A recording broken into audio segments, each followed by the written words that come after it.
All right, good morning. Good morning. Oh, I woke up a little bit earlier today. And I don't know, I just wanted to try out Wayland. So I spent like an hour fiddling with that.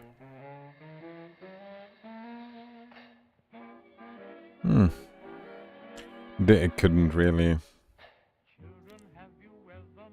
I didn't get OBS to work properly, but I think the OBS needed a...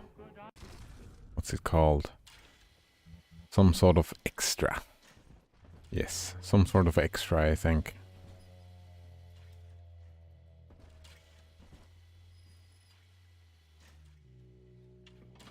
Oh. It costs mama to repair, yes.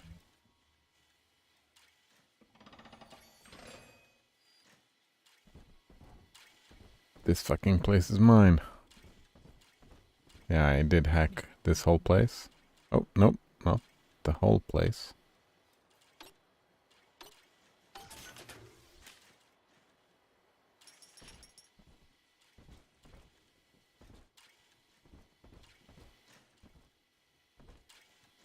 Is this where I came from? Probably.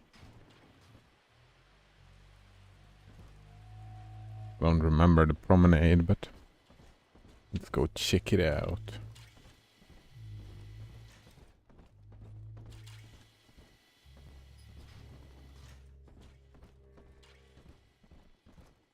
Nope. Nice finds.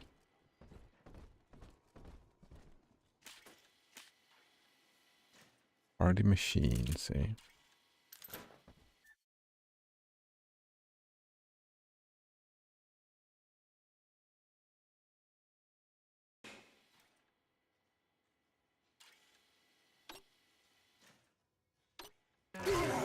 What? What? I got it at least. Oh.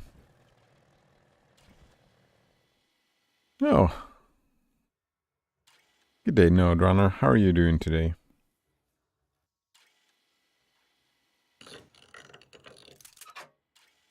Just trying to fix the video.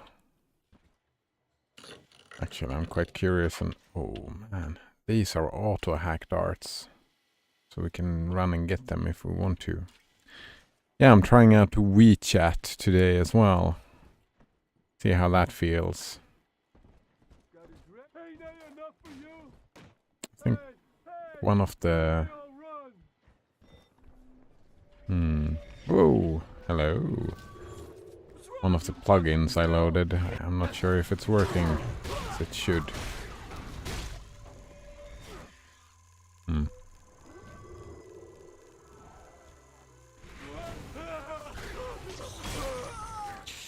Node Runners is pretty good.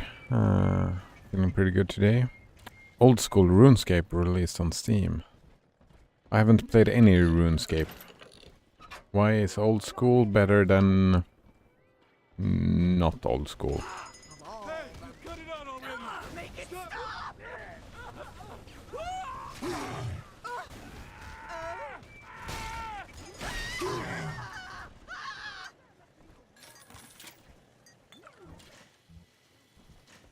Maybe that is a game that I neglected to play. Maybe I should be playing that as well soon. I don't want to use a first aid, I want to use this seal.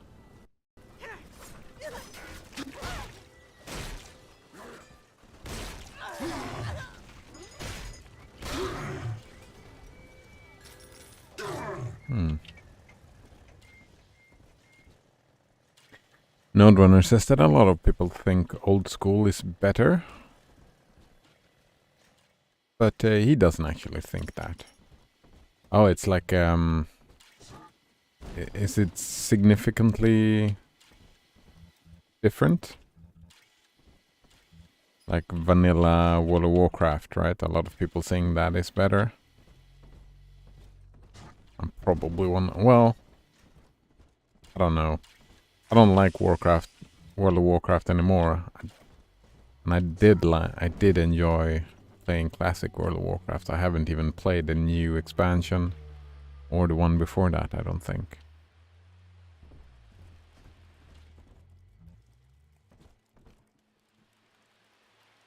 Oh, Nodrunner says that he would say that it's more significant than vanilla. Wow. Ooh.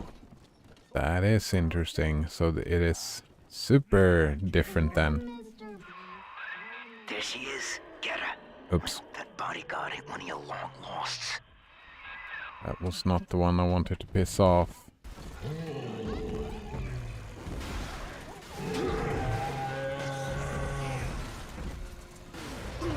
Hey, you can follow me in here.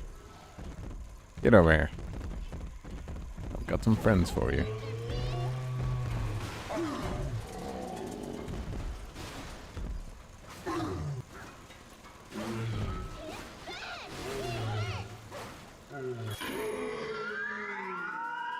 Oh wow, look at that. Permanent 50% increase to drill damage. Very nice.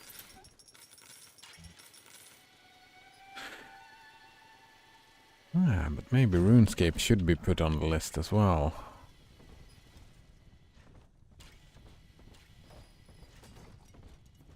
List is getting long.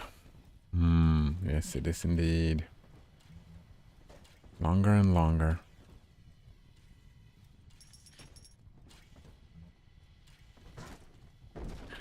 I'm pretty sure I decided to make the same mistake again and not heed your advice. And go the... what's it called? The XDo tool. Screenshotting. And color grabbing and stuff like that.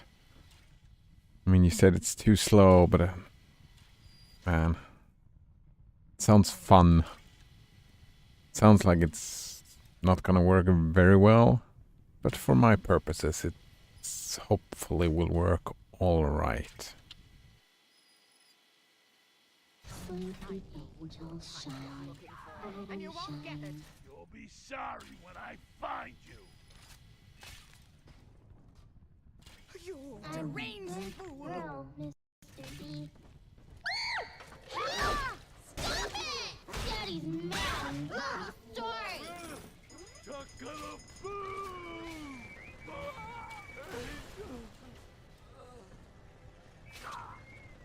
Chunk. That's gotta be the voice actor for Homer Simpson. Gotta be.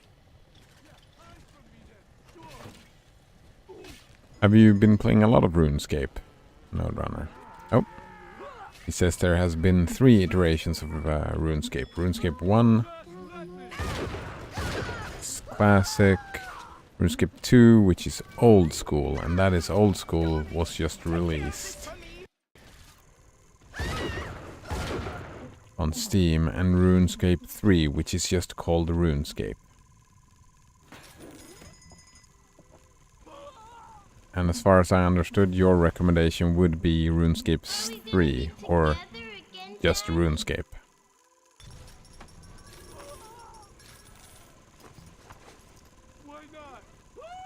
I'm guessing you've played all 3 of them?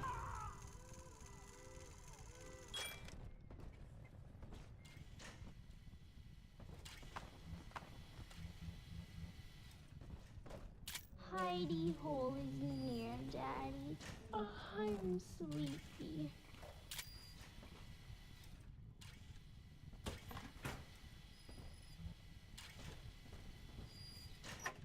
Did the video work for you, by the way?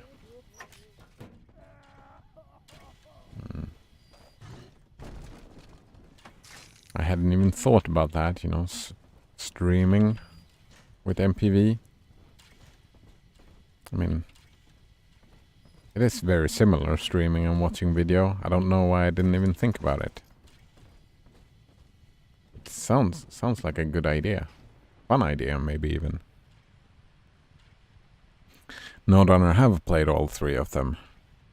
And he thinks he think the best experience is RuneScape 3 on Iron Man mode. The video works. Oh, nice. Good job. Good job indeed. Was it a lot of fiddling? Actually, I haven't fiddled enough with MPV at all. What is Iron Man mode then? It sounds like if you die, you die. That's hardcore mode in my mind. So what is Iron Man then? We found Adam, Daddy. And more Adam. Oh, my dude. Got a grenade launcher.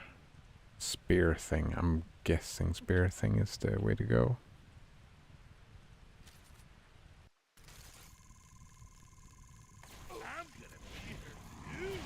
Ooh, marshmallow. Get over here. This can't be right.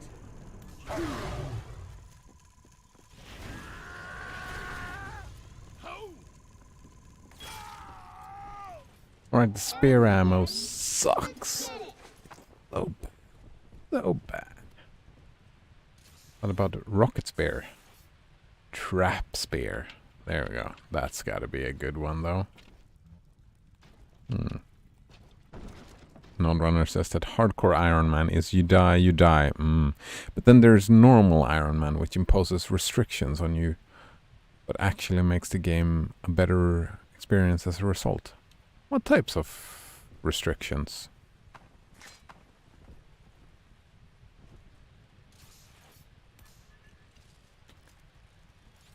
Runner says that I think the reason why most players don't like RuneScape 3 is because they don't play Iron Man. I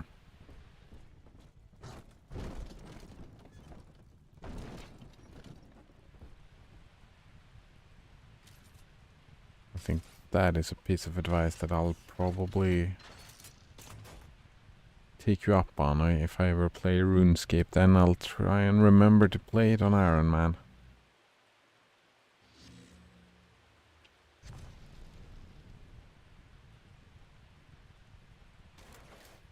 Ooh, that's not a lot of anti-personnel rounds. I mean, the shotgun won't work in here with these long... Adam, Daddy, right here. Actually, what we can do... What the hell? Step away. She belongs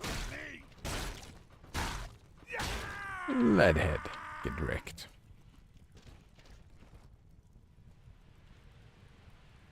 Oh. Wait. Oh, fuck. How do I copy the message from... Well, let's cheat. Let's cheat. I don't know how to copy the message from WeChat. When I clicked the thing, it didn't mark anything. What's this? Node Runner gave a review. Nice. Let's read it. And he likes my black hole wallpaper, by the way. Yeah, love that image. I don't know if it should be called a photograph. Yeah, it's a photograph, right? It's a picture. It's a taken picture. Let's call it a photograph. It's been my favorite picture taken in the last decade. It's an amazing picture, man.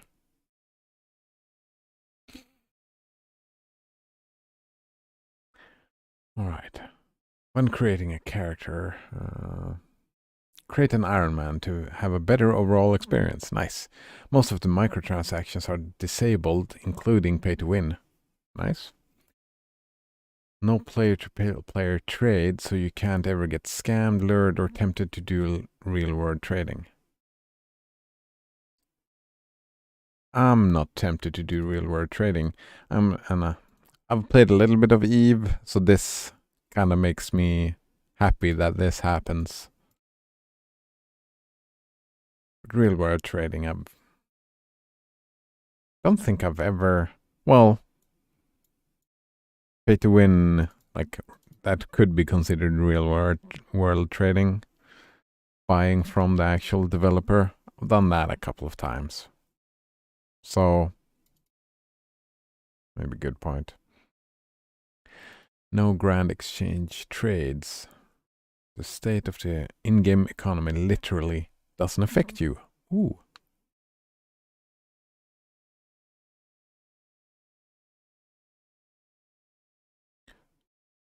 So how do you generate money? Because one of the fun thing about MMOs, and I'm guessing this is like it's a lot of crafting in this game.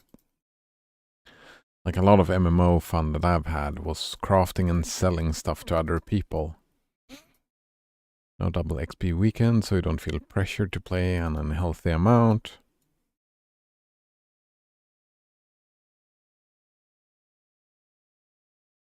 I don't think that's an issue for me either.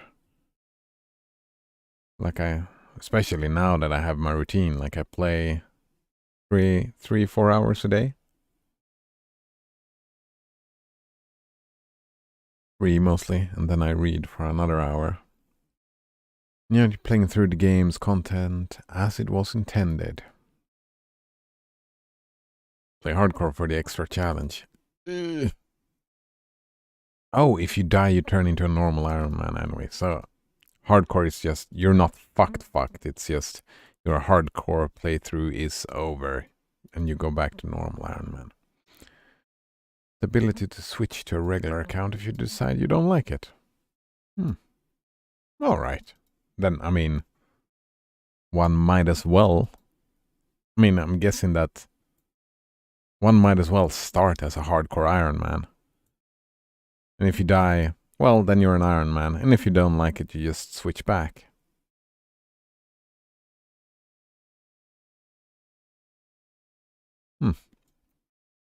A lot of people hate this version of RuneScape. They prefer old school. However, I think RuneScape 3 is really fun when played using Iron Man. Give it a try.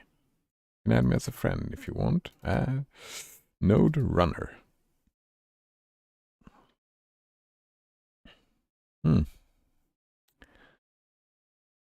Node Runner says that you can get money in multiple ways. You can kill monsters that drop gold, you can sell items to NPCs, or you can use alchemy spells on items.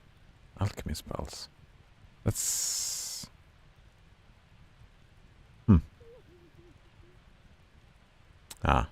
Before the year 2020, hardcore was permadeath. I really like the way Path of Exile, I'm not really into the hardcore scene very much. Ooh. I'm full of money though, in this game. The Path of Exile approach to hardcore is that, yeah, you just move to become not hardcore. It's a little bit hardcore if you play a League Path of Exile, you know, you move from the League to Standard League. So that's a little bit rough, I suppose, but you can keep playing if you want. That kind of hardcore system appeals to me. Here's the angel.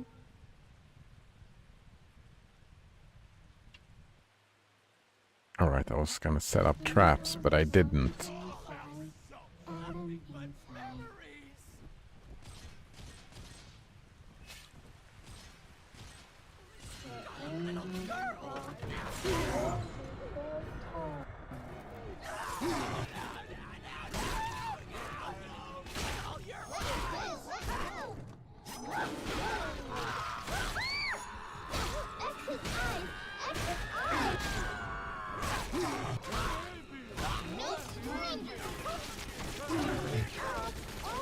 Leave her alone!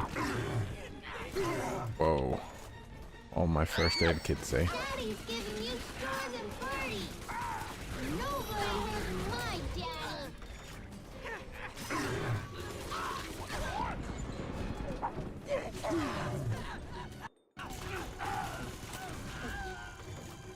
Let's go. This is not the shotgun, though. Daddy, I'm ready. Did she just say she was ready?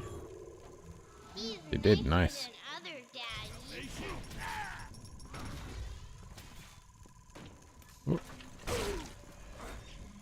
Where did he go? There? There. Earn! Oops. Fire. Fire!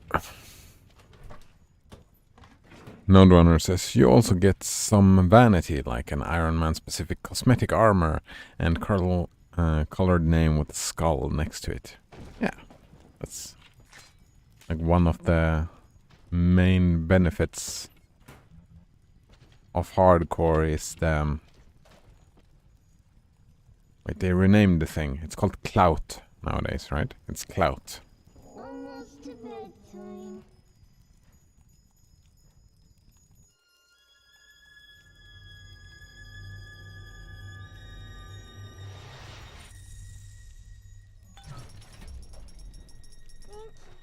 Ought have had him. Oh, That's me there. I confronted Stanley. Said I'd tell Mother what he had done. He panicked. Took me away and sold me to an orphanage. I tried to fight back. I remember biting his hand, but... Father, he's the reason I was turned into a little sister.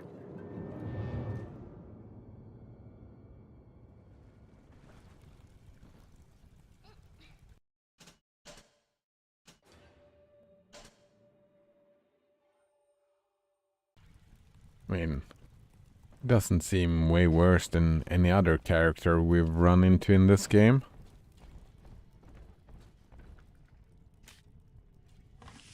So far. Now, you were just a deep-sea explorer with iron cojones, pal. The public gave it a nickname, but Ryan was sure you were a spook, so his people locked you up, erased your damn name. Goodbye, Johnny Topside. Hello, Subject Delta. How do you know Stanley Poole, I wonder? Node Runner says, in old school they have an extra Iron Man mode. When all this is over and we're divvying up Rapture's bounty, you and I'll be holding court on a private island, son. Think of it, each world power on bended knee, holding a bouquet made of money. The girls you've saved from Mother want to thank you. Check the Gatherer's Garden. Lot of messages. Everybody wants to talk to me. Mr. Popular. Node Runner says Ultimate Iron Man, which doesn't have permadeath, but you can't use the banking system at all. Ooh. Changes the gameplay quite a lot. That sounds horrible. Like one of the main gripes I had with Lord of the Rings Online was not having enough inventory space.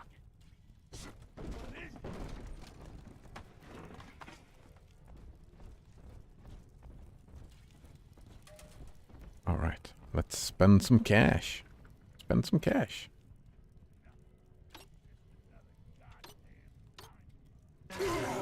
Damn it.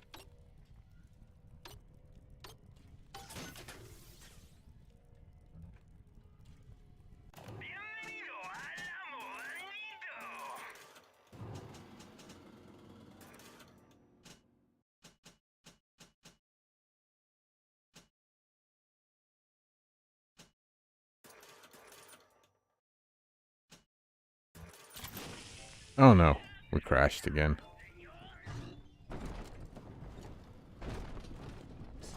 Right? Yeah, there we go.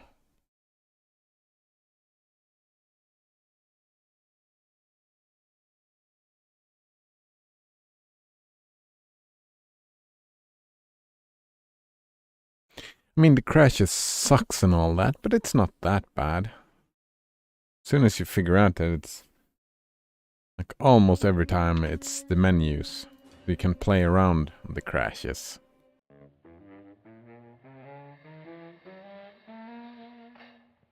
It was worse the first couple of times when I lost a lot of progress, but now being vigilant It's saving.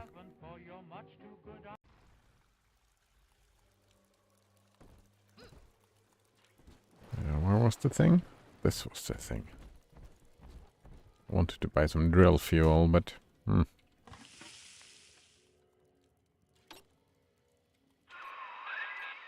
you were just a deep-sea explorer with Iron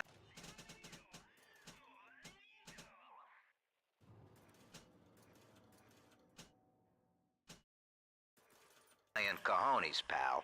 The public gave it a nickname, but Ryan was sure you were a spook. So his I was a people spook. locked you up, erased your damn name. Goodbye, Johnny Topside. No Donner says, did I mention Subject RuneScape Delta. is free? No, you didn't. And I didn't really know that. I think I would have gathered. Is all 3 versions free? All 3 free? I'm guessing so. When all this is over and we're divvying up Rapture's bounty, you and I'll be holding court on a private island, son. Think of it. Each world power on bended knee, holding a bouquet made of money. One of the longest living MMOs as well, isn't it? Adam is Rapture Delta. Oh, The finest new mind voice of line. paradise in a single sublime mosaic. Eleanor. Consider the genius you deny her with every stolen drop. The girls you've saved from Mother want to thank you. Check the Gatherer's Garden. Gatherer's Garden, yes. Let's save so we don't have to listen to all of that again. Just in case. They're all free, said Snowrunner. We shan't save the likes of you. It's like splitting the player base. Wait.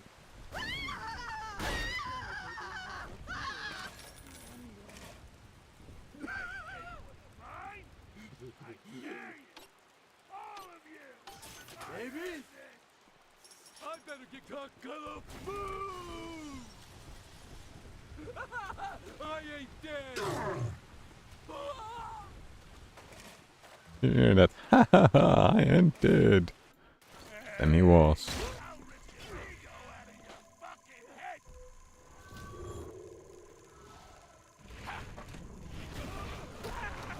Oh, they don't take a lot of fire damage, do they?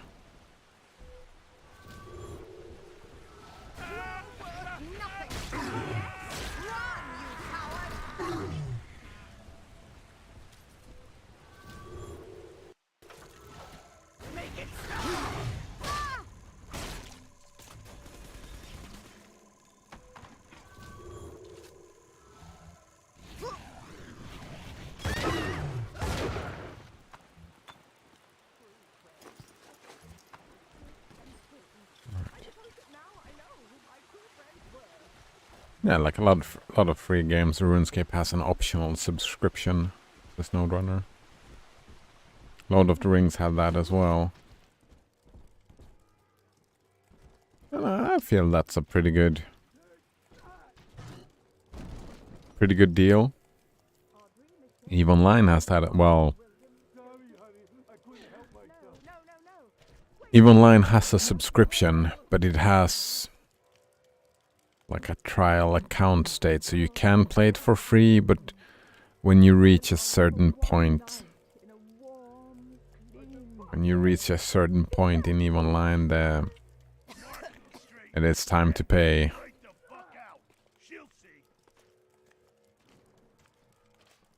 Oh, Node owners as subscribers get access to more worlds, where they've got more content to play. That's a pretty good system. It's like when you reach a certain point, when you've played all there is to play, right? When you feel like that, then you can go to the extra. You can start paying for the game. Yeah, I like that. I like that, like paywalls in free-to-play games. I feel that that's a pretty good way to deal with monetization of paywalls.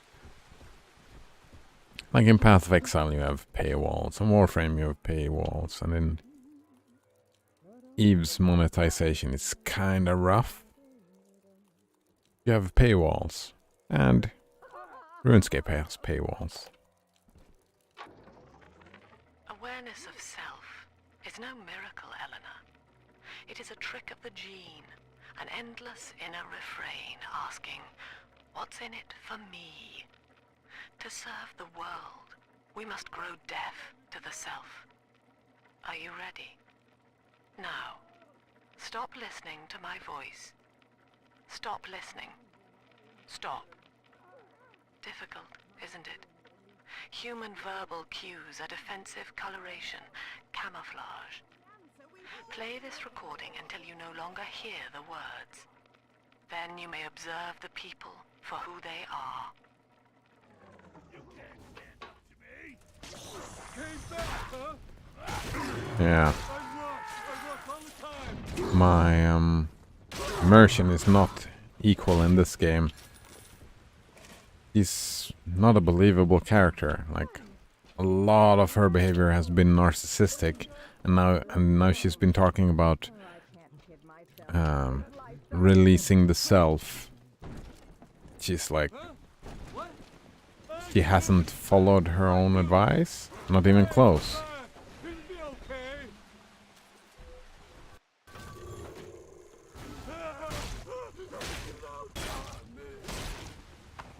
Which is, I don't know. She's put like the counter to objectivism, but at the same time she has shown that she has similar worldview. She just takes a different approach. Yeah, she has the same view on other people, but she just takes a different approach. So she is kind of objectivist. Node Runner says, yeah, exactly, but you could spend a long time before you ran out of stuff to do in the free game. Yeah, it depends on what you enjoy doing.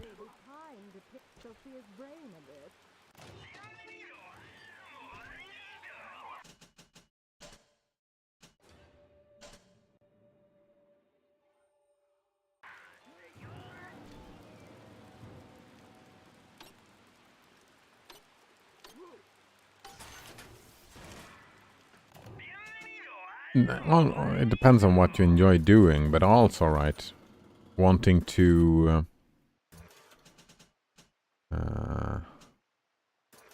fuck. Where's my mind going? Support the developer.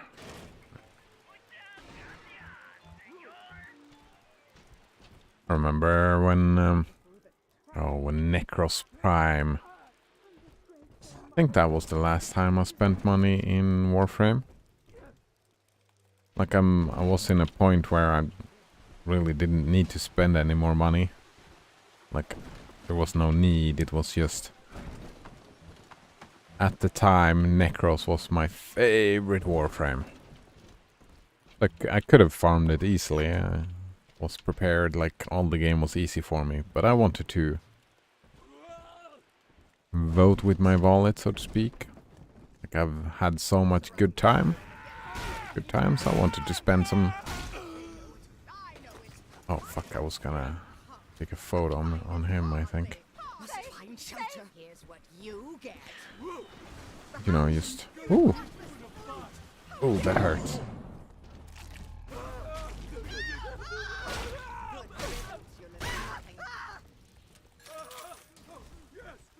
I bought that and was happy, and I got a little bit of extra cosmetics and got to Warframe instantly. Because I wanted to play with that instantly, I suppose.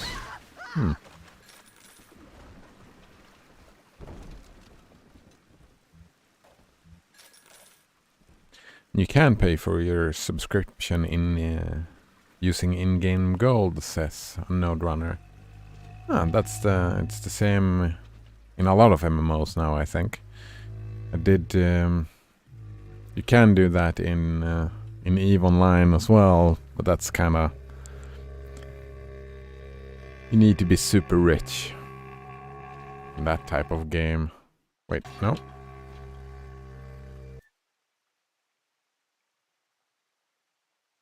Demanding father.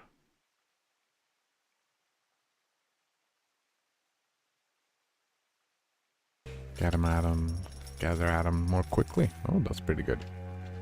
Actually, now I've got so much Adam, so let's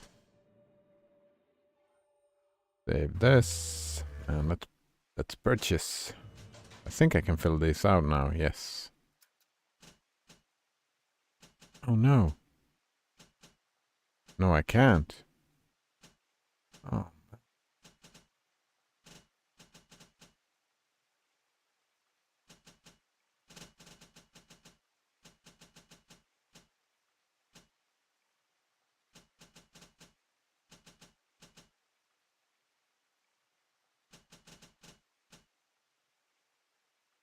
Ooh.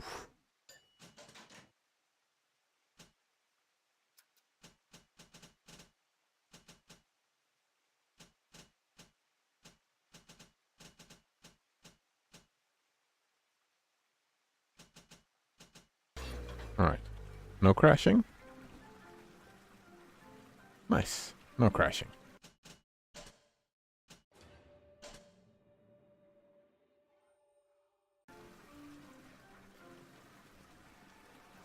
Node owner says most of the world is safe, but there is areas of PvP, like the wilderness. Is there I'm guessing that the game is not super PvP focused, but it has PvP, if that is the way to put it, I suppose. Alright, this one was boring. Did not work as wanted, so let's put the decoy back. What else do we have here?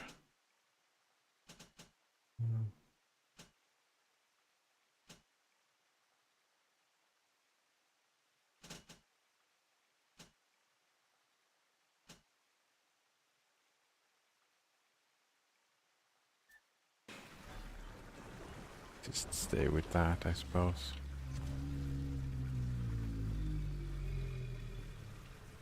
Node owner says there's people who hang out in the dual arena and only do PvP. Oh, nice. Oh, I remember that game. Fuck, what was it called again? Man, don't even remember. There was this. Fuck. I did play a lot of arena and battlegrounds in World of Warcraft when I lived in that game. And then they released a game fairly recently that felt just like it.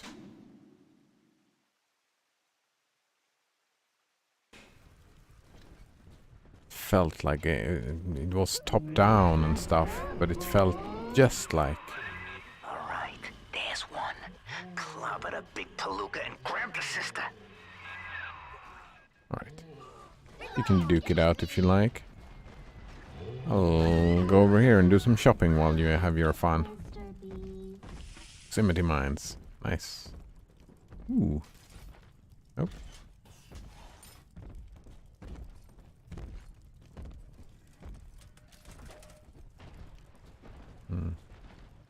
But overall, the game is not PvP focused, says Node Runner.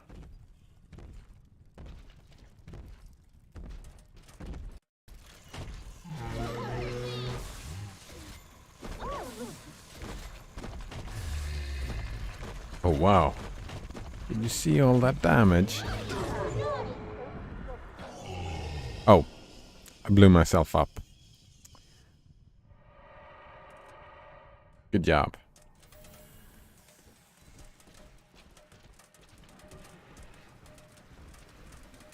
Hopefully he's still here. No, leave me alone. I don't want to fight you, I want to fight this dude. Oh. I'm dead. No. Piss off.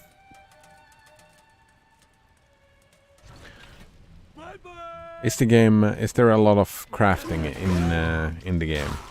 Well, I mean, I guess you can do crafting, but like, is there value to it? Or is it just questing? Because questing is the main draw, right? That's what I think I heard.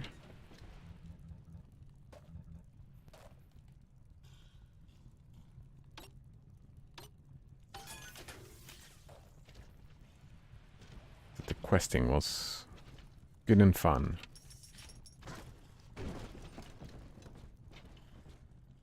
Oh, nice. Story time from Node Runner. Once upon a time, there was a spin-off of RuneScape 3 called the Darkscape.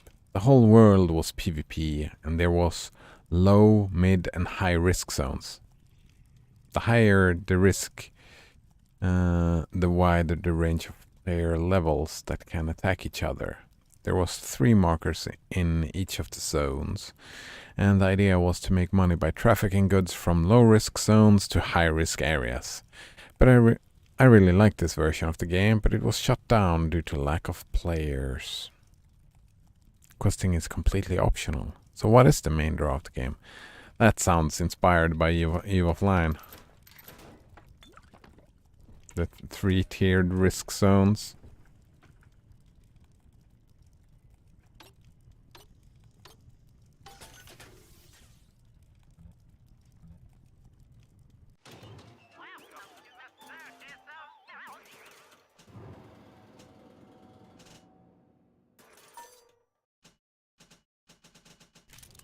Please don't crash. We're fine. Yeah, actually that has been my... What is the main drive, like, if you would say, for RuneScape?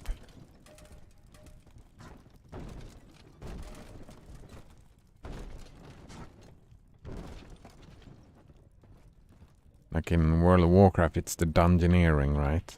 The PvE instances, dungeons, or whatever.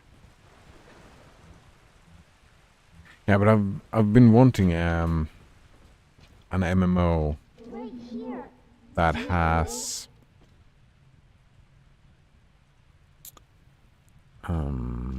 that works a lot like Eve with the economy and the PvP, PvE focus, right? It's you gather and you craft, and people are trying to kill you and steal your stuff. I really like that. But everything you do has some sort of value to the economy. And like a lot of spreadsheety stuff, right? Ooh, this is a lot of water, so my fire won't help me. This is gonna be hard. Maybe if I stand in the water myself. But just with fun gameplay. That's like the evil drawback is that the gameplay is not fun. I mean, I did try Albion Online for quite a bit, and it is kind of fun, but I don't know. There's something lacking. I wonder what that was. There was something popped up. Are you done? Nice. Node Runner says, I know this is bizarre in the modern gaming landscape, but the game doesn't actually force you to do anything. It's up to you. Oh, I disagree with that. It's not bizarre at all. It's like in MMOs, you have 2 different types of MMOs, right? Usually they are... It's not as black and white as it sounds, but you do have like sandboxy games and you have theme park games. And I'm more into the sandboxy thing myself.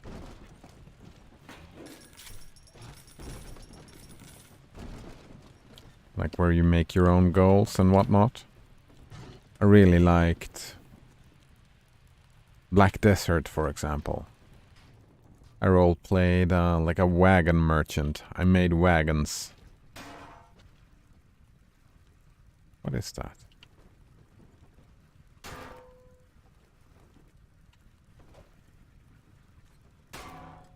What is happening?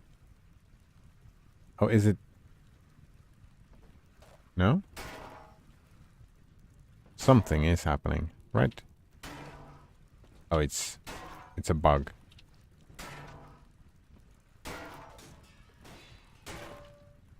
I was wondering, like, whoa, what's going on? So, like most sandbox games, the main draw is to make money. Then I suppose, like that. I feel like that is the main draw of all the sandbox MMOs that I've played. Make all the cash, but how you do it is up to you.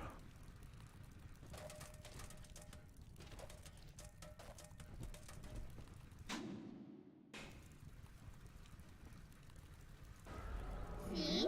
Adam is near. Which is fine for me.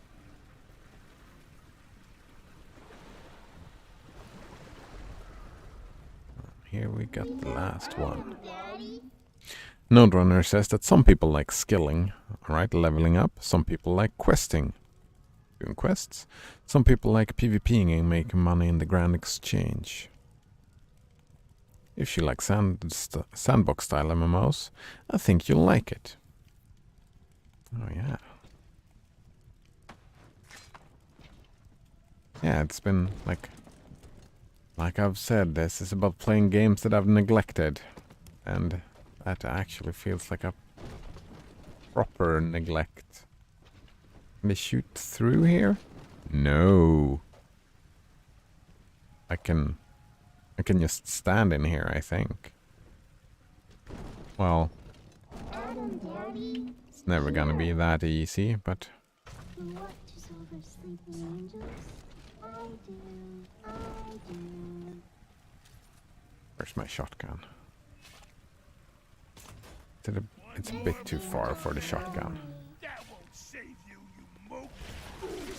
Ranged fool. Daddy! Why do they all run? Don't let us get me, Daddy! Make her be quiet.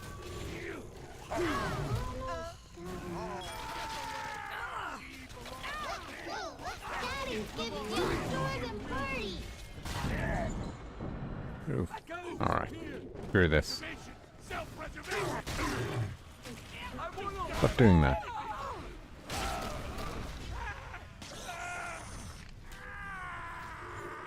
Not in this house. Where did she go? There we go. Daddy, I'm ready. Oh, right. I forgot I've got some more drilling. Very nice. Alright. Are we gonna be together again, Dad? Yeah. Hopefully I'll like it. But I'll postpone that for a bit. Like the list right now as it stands. I need to find something to replace the burning memory with. Something to read. So maybe not a game. Maybe a book. Maybe something. Oh, have you... Actually, just give me a moment here. Let's save just so it doesn't crash while I'm... There is a game, I just don't remember what it's called. What the fuck is it called?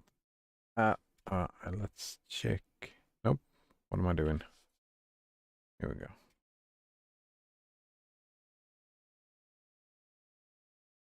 Night in the Woods? No, I have it on here. I'm just gonna check.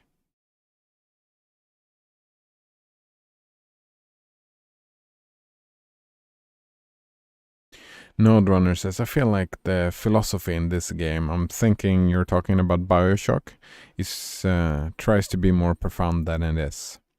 I agree. I agree indeed. Yeah, Night in the Woods. Have you played that game?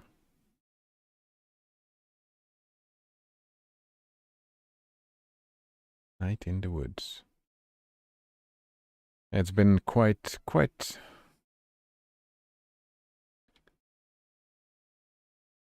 It was more. Yeah, it was better the first game. It was like they're trying too hard and failing. No, I have not played it.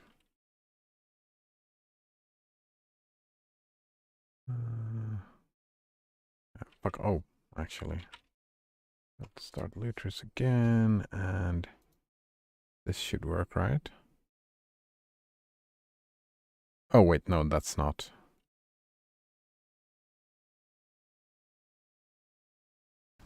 That was not the thing I have. Node says, can I maybe just suggest something that might blow your mind? I mean, of course, any suggestions makes me happy.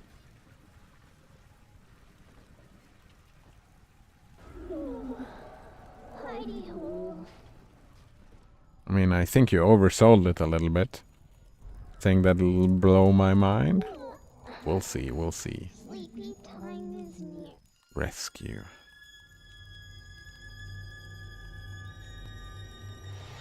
What's it called? Like temper expectations, you know? Oh, time for a new... With me gone, Father, Stanley just let Mother's followers turn into animals. When word came that she was returning, he knew they would blame him. So he found a way to silence them all. And now he's trying to cover it up. Oh, he was the dick anyway. That's it. Now all that old dirt stays underground, and Lamb will be none the wiser. Hey, come on back. I've unlocked the train for you. But remember, if Lamb catches you, mum's the word. So are we gonna kill Stanley Poole? I'm guessing that's the way to do it. Delta, our conflict of interest seems to be upsetting Eleanor. For her sake, I have made it clear to these men that you are not to suffer. I accept full responsibility for any anger you may experience before you die. Make it stop! Leave me alone. Doc Lamb's turning up the heat, Chief. Head on back to the train station. Let's hit the trail. Turn up the heat. Oh. That was grenades. Alright, here we go. Lutris is a great tool, says Node. But did you know you can add games to programs directly in Steam and run them in Proton? They call it under promise, over deliver. Exactly. Under promise, over deliver. Did you know you can add games and programs directly in Steam and run them in Proton? Yeah, that's what I'm doing right now. Like turn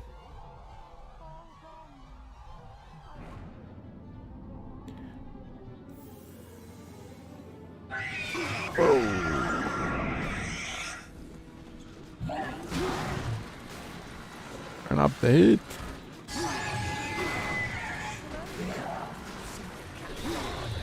Stop shooting me. And get wrecked. Yeah, the big sisters got nothing on me anymore. With this big ass drill. I mean, most of my games that I run, I just run through Steam and Proton. Sometimes I even use Glorious Egg Roll.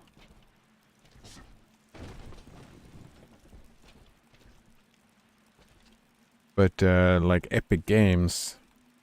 Wait. Or did you mean that I can play Epic Games through Steam in Proton?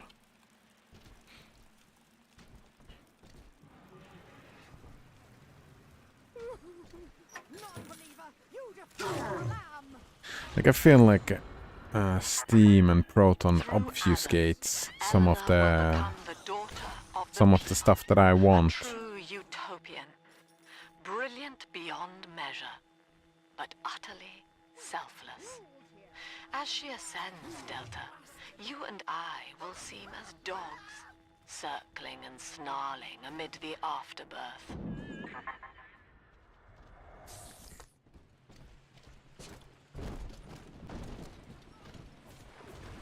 don't fault this woman for trying to create a god. A lot of people are trying to create gods now.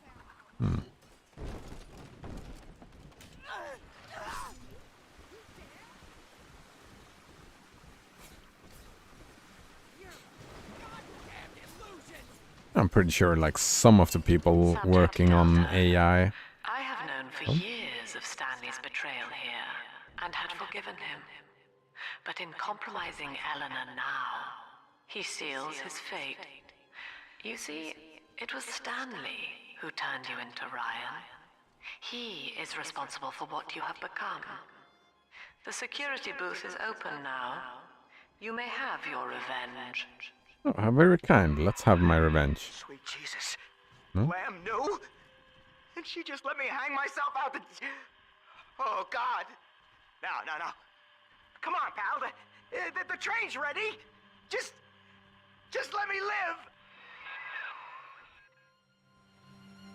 Node owner says I don't actually use looters at all.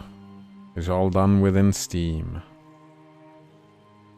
Well, part of me wanted to like switch over to GOG like altogether. I just wish they had more Linuxy support.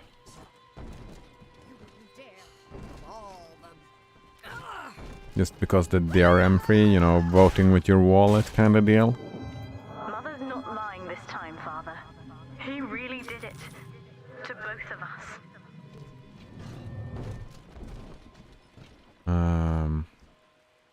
And then all the free games in the Epic Game Store. So GOG and Epic Game Store, those are the things that I run through Lutris. Yeah, GOG Galaxy is Windows only. Yeah, I'm not talking about GOG Galaxy. Just the DRM free games, like you have GOG is integrated in Lutris.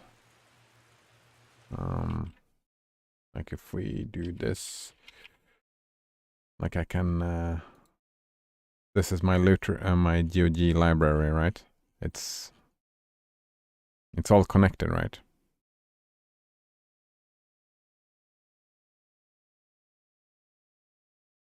HIO is also nice, says Node-Runner. Oh, HIO doesn't exist in here though. Humble Bundle does. And I like the idea of Humble Bundle as well. I like both of these stores, like the ethics of the stores, GOG and Humble Bundle. I like the ethics of Epic. I do not like the Epic Game Store. They just give away so many free games. So many free games. And Steam is fine, I guess. A lot of Linux support, Linux work. What about HIO? Isn't that a lot of indie stuff, right? Yeah. Ooh.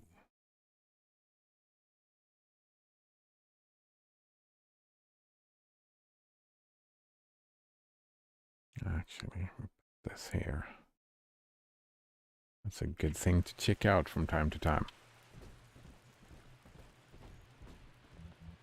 Oh, hello, dude. How are you feeling? Can we take a picture of you? Slam. Stanley Poole is dead. He had $1 to his name.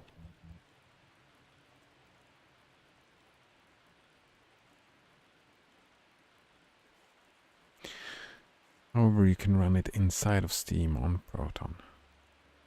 So you can, that is what you're saying, right? That you can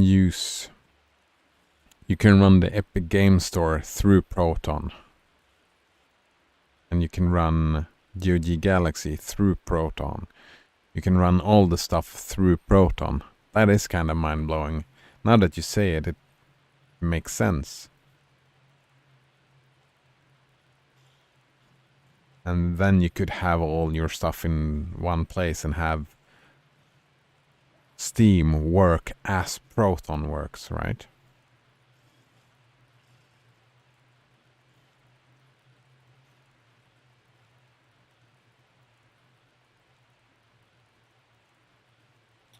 is interesting.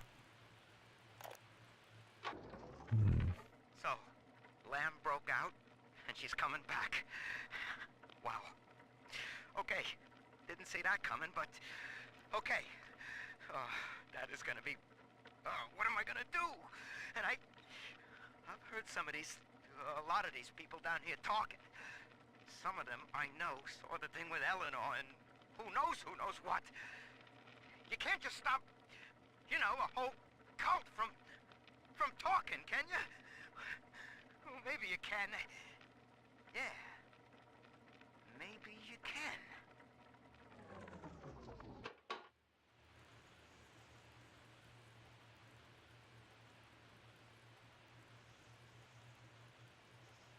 No Donor says, like in Steam, you can add the Epic Game Store as a non-Steam game and launch it with Proton. Yeah. Now you can, now when you download and launch a game in Epic, you're also running it in Proton. I think you missed that one. Oh, yes, I did miss that one. Thank you. I completely missed that one. Yeah. Completely missed that one. And that it is working pretty much the exact same way as Lutris then.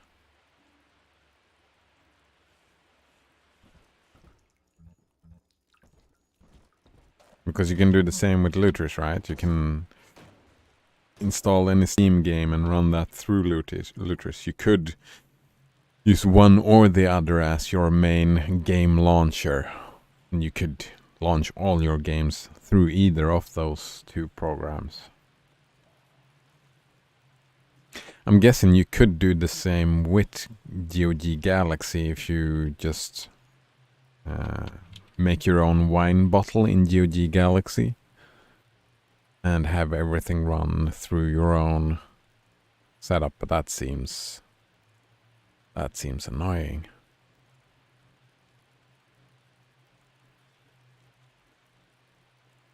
Yeah, but they work the exact same way. But I like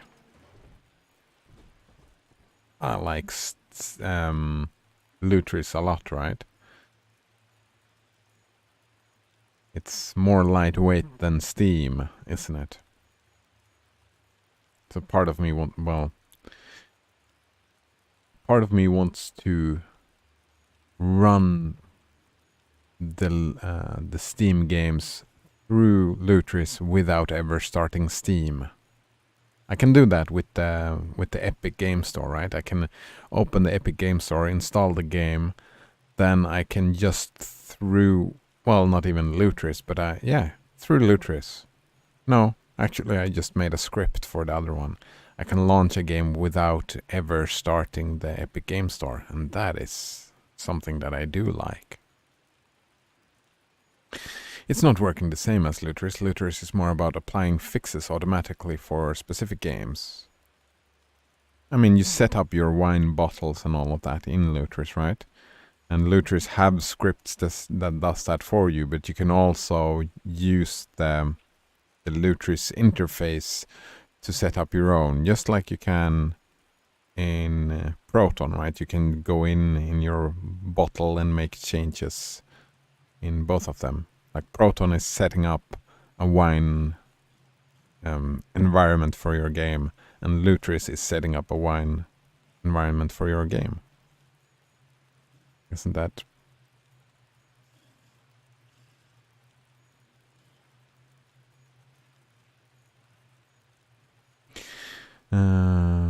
Node Runner says Lutris is more about applying the fixes, but for 80% of the games, they are working perfectly out of the box on Proton alone. Yeah. And you can do that with Steam, says Node Runner. Yeah, that's exactly my point. Since, as you say, applying fixes is not really... Lutris don't really have to do that anymore, right? So Lutris then pretty much only becomes a launcher. You just have easier access to fiddling with settings from Lutris compared to fiddling with settings in Steam.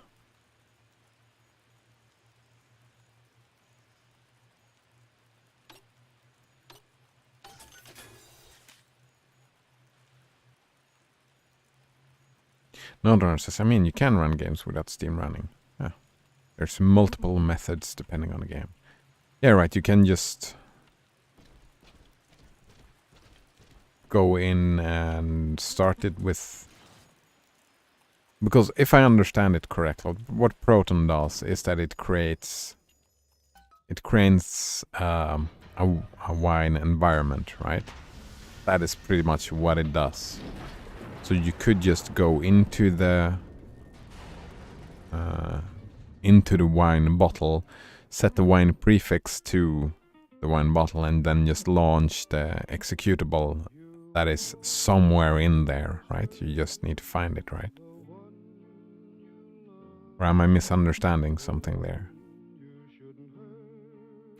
Nodrunner says, some games you can just run straight up. They have absolutely no DRM or any checks if Steam is running. Yeah. This is it, Chief. End of the line. If I'm right, Eleanor's mama's using Adam to force all Rapture's minds and memories into the poor girl. Lamb reckons it'll make that child a saint. Now, Eleanor's in a deep, dark place beneath Fontaine headquarters, and to keep you alive, we need to sneak in and find her.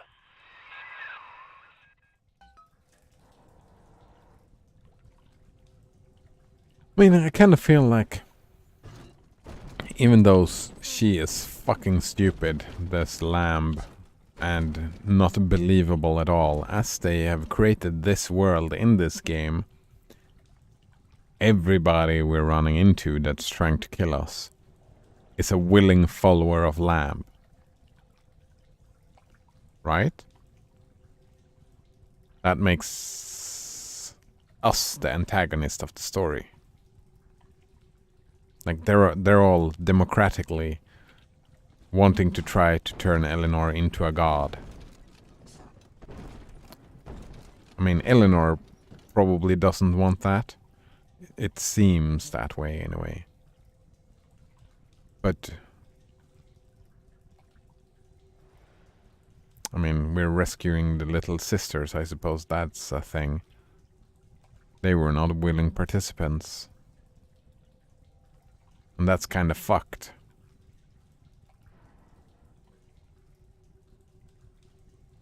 But aside from that little side note,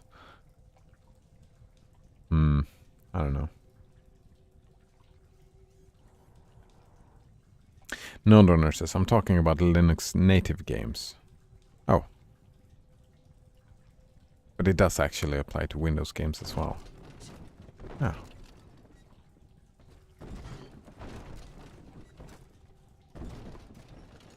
Just a little bit more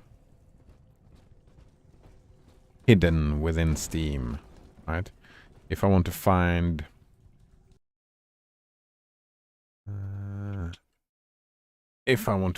like a game, you know, it's this whole full thing, right? We go to where's dot local shares? Nope.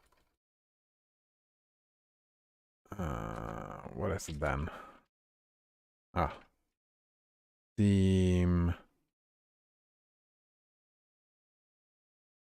Then it's Steam apps. Compat data. And then you have to figure out the name of the thing, right? And then, well, let's just go into one. I don't even remember. Whoops.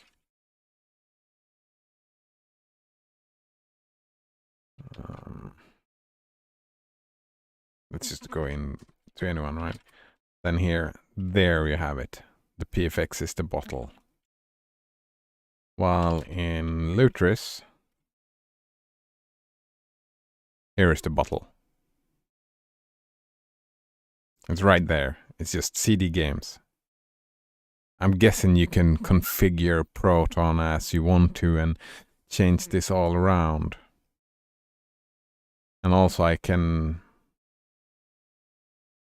Actually, I don't know how big these are, but you're getting one bottle for each of the things, right? Here, if I want to, I can just have one bottle where I run all the Epic Games Store, and I can just configure this a little bit to make all the games run through this wine bottle. So that's what I mean when I say it's a little bit more ease of use. And the same as well, like configuring the bottle with Lutris is just... You start up Lutris, you check your game, you press configure, and here you go. Like a lot of options and settings you can change right here. It's not on the command line, but even on the command line it becomes easier. Like I can go in here and launch games in here without ever using Lutris if I don't want to. But Lutris itself is so lightweight, so it doesn't really matter. NodeRunner says, if a game does check for Steam, you can use an open source project called Goldberg Steam Emulator. Ooh, I like that. What is that? Goldberg Steam Emulator.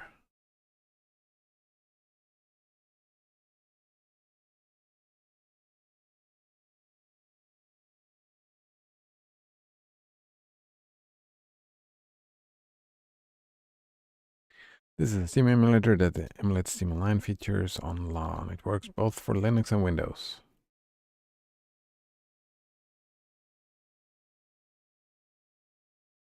Actually, that's kind of interesting. Let's put that there. Maybe I'll look into it.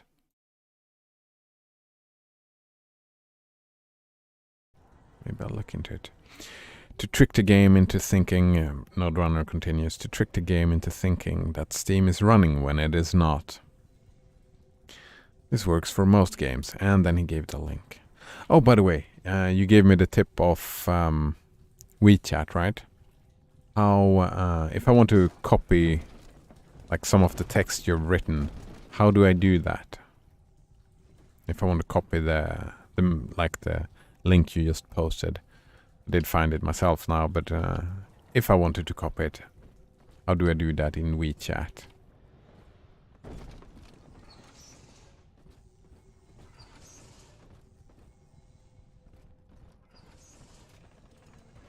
Just on a side note. Alone at last? This facility belongs to the city now, to Ryan Industries, at least until the rioting subsides. While it is unfortunate that such measures had to be taken, I must admit, it is gratifying to see this building condemned. Fontaine is gone, Lamb is gone, or close enough. I am alone at last. Alone at last. With my city. Sucks to be you, eh?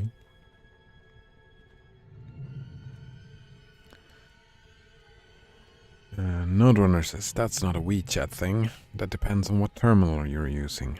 On my terminal, XST, I just highlight the text and it's automatically copied. Oh, right. Fuck. But there we go. That's the problem. I enabled a setting. I enabled a setting that lets me use the mouse in the WeChat. If I just disable that. In my it is Control-Shift-C. Yeah. Ascension is near. Part of me hopes that there will be an Ascension. I want to see what happens with the Ascension. We will meet again. Oh, that's make me think of 100, the show. May we meet again. But this was we will meet again, not may we meet again. Fuck, I don't even remember what that setting was. I'll fix it next time that I need to copy something, I suppose.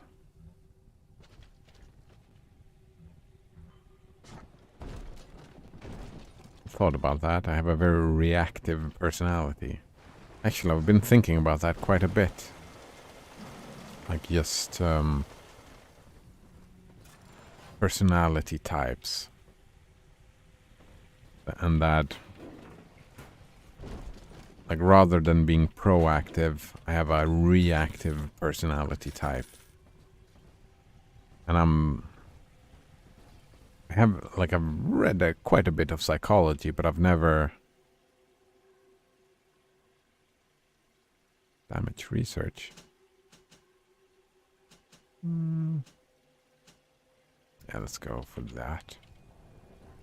But some people are proactive. October Oh, 9th, wait. 1967. Hello. My name is Gilbert Alexander. And by the time you hear this, I will be clinically insane. Oh? I am recording these diaries in advance as a last-ditch effort to assist anyone I might threaten in dealing with me. Nice. My next message awaits you beyond the security checkpoint. The bioscan will ensure that you're sane enough to need it. Very nice. Wait. Gil Alexander. As I recall, he was involved in Big Daddy development from the beginning. Oh, is he Likely gonna be a had huge something daddy? to do with you and Eleanor, son. Is he gonna be a huge daddy?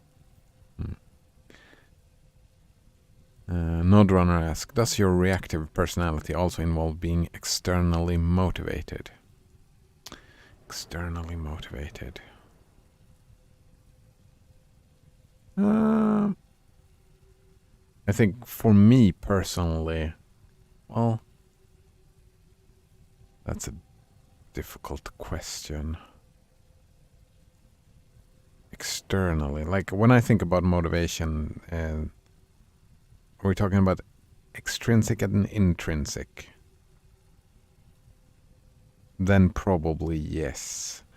Like a lot of, it's evasive. My motivation is evasive, if that makes sense. Like I'm trying to not have to do stuff. A lot of the motivation that I have.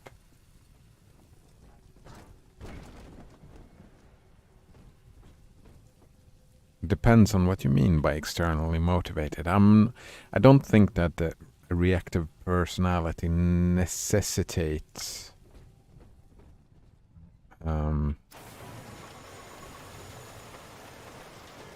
being externally motivated. I think you can, like, motivational types can be either way, I think. Like, this is just a fresh idea, right? I haven't really read anything about that reactive personality or proactive personality. But I'm guessing that a proactive personality, maybe they would be more internally motivated. Yeah, motivated to do stuff rather than to get stuff done. If that's a good differentiation.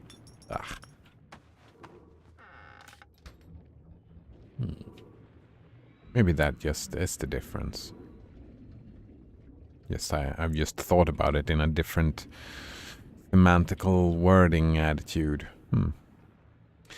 Nodrunner asks, if you knew ahead of time you were going to go insane, is there anything you would do to prepare yourself mentally?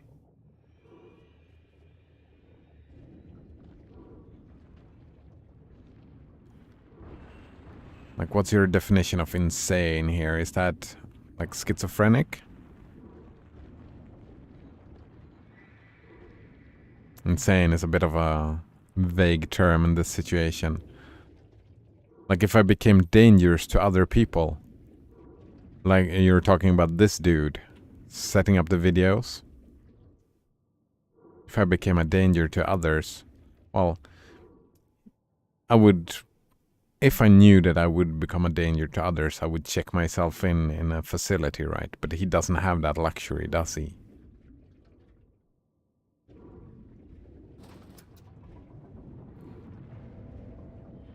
So if I became... Yeah, I would check myself into a... Like, if I'm not in the exact situation he is in, I would talk to psychiatrists and... like, try to understand what was happening to me. But preparing oneself, it's like... I mean... I suppose what it's like, but... I have been a little bit curious about psychedelics. I haven't really checked into it, but I've read a lot about it. And something, what they talk about is setting. Set and setting. So I'm guessing understanding could prepare you mentally for...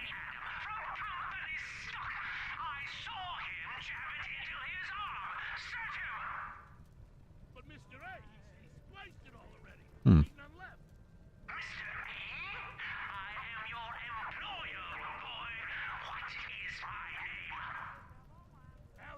Yeah, there's no psychology or philosophy.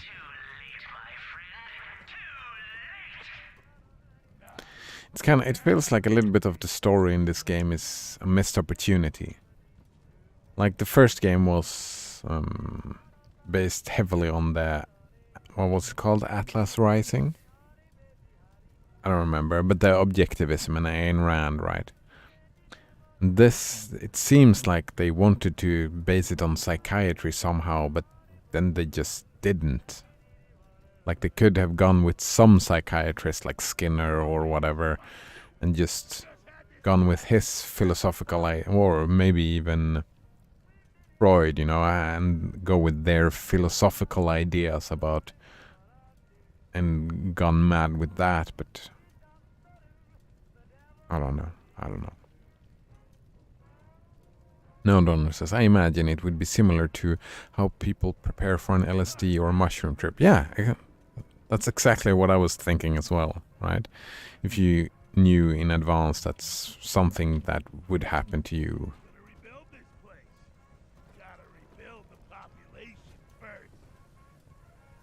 Just prepare. Training, meditation, perhaps. Like as you say, I'm a reactive personality. Oh well, as I said, I'm a reactive personality. But getting that knowledge, I would react to that knowledge, right?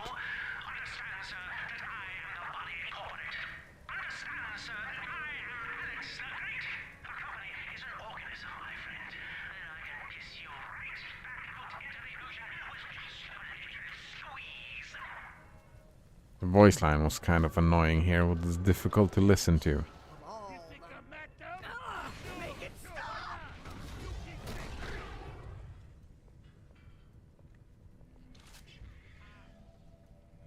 But I would imagine something like this, you know? Preparing.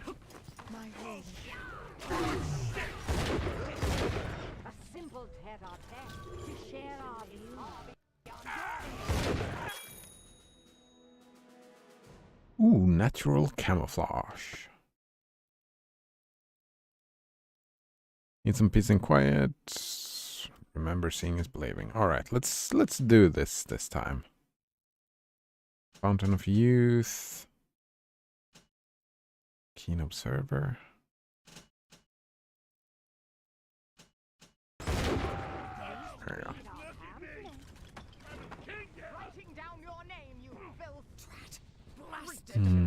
Ridiculous! Make it stop!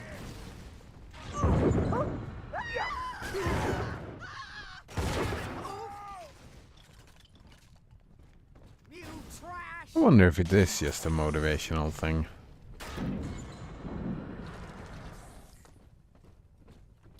Fuck, I kind of want to know. Alright, we're standing still. Are we becoming? There we are, invisible. It takes a little bit of time. Motivation.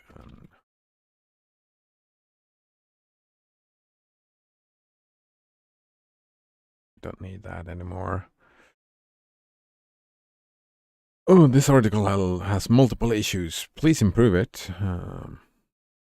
This article's lead sections may be too short to adequately summarize its key points. Tone or style may not reflect the encyclopedic tone used on Wikipedia. It's additional citations. Ooh.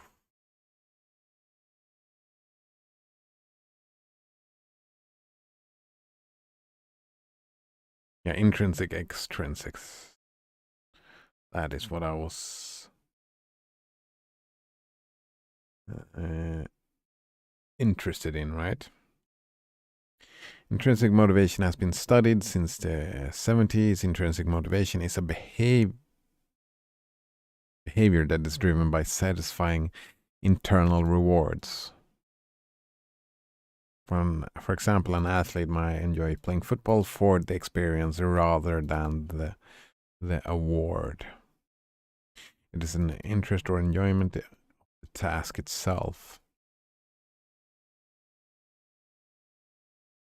Yeah, that's kind of what I thought. Extrinsic comes from influences outside of the individual. Yeah, like stuff happens on the outside, I react to it. Reactive motivation. Like,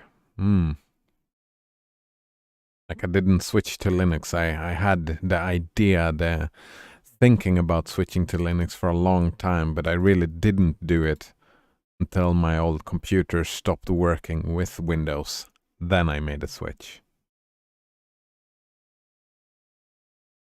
So the motivation, like, well, I mean, I had. What is that type of motivation then? When, like, in an ethical type of motivation, that really doesn't fit into extrinsic or intrinsic. But I would say that I am extrinsically motivated mostly. I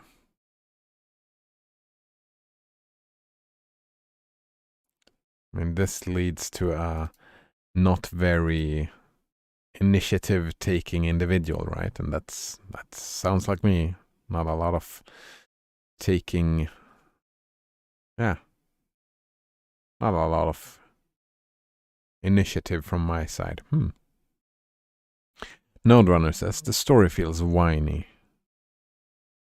Like the author is against a political viewpoint in the most childlike way.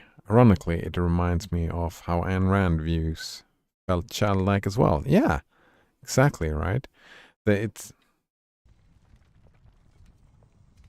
Wait, what political viewpoint is the author against? I'm curious about. Alex the Great? Oh, hell, that has to be Gil Alexander, same man who left that message we're following. He sounds mad as a March hare now. Like, this voice line was just, why would you say that? Like, I know, I wasn't there. I was there, right? But it feels like, yeah, we have a lot of individuals that doesn't really follow any political ideas at all. They're just doing strange stuff.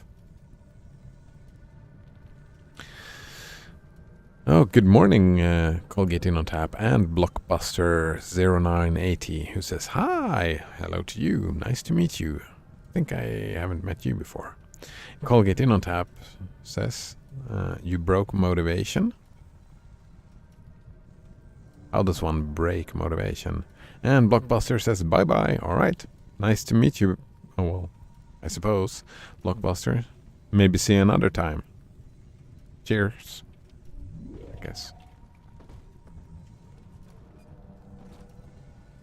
Like, I feel the story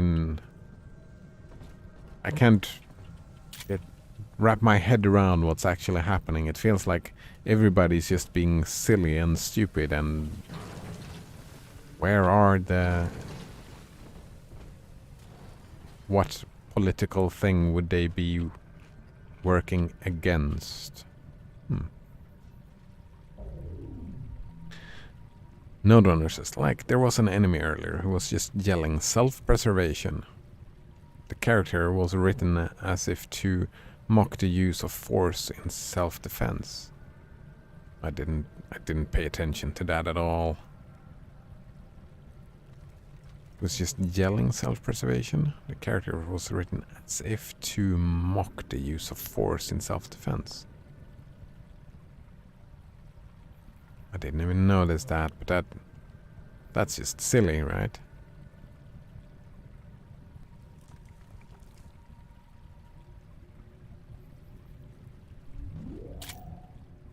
More sounds like they were trying to be silly. Oops.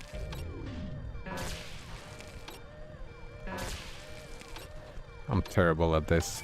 Oh, there we go.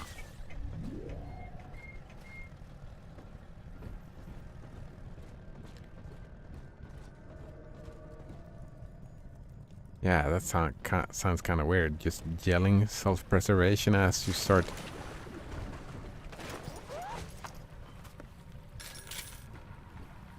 Doesn't make any sense to me. Colgate InnoTap says, you broke your motivation with your motivation to switch to Linux as it didn't fit intrinsic nor external. Oh, right. Well, I mean, that's false dichotomy, right? Saying that they have to be intrinsic or extrinsic. There are other types of motivation. It's just my mind was in the intrinsic extrinsic headspace at that very time, so I didn't break how motivation works. It's a false dichotomy. You can be motivated by many things. Like self-preservation, for example. Self-preservation is not, you don't do anything, just, you don't fight with force because it's fun. Well, I mean,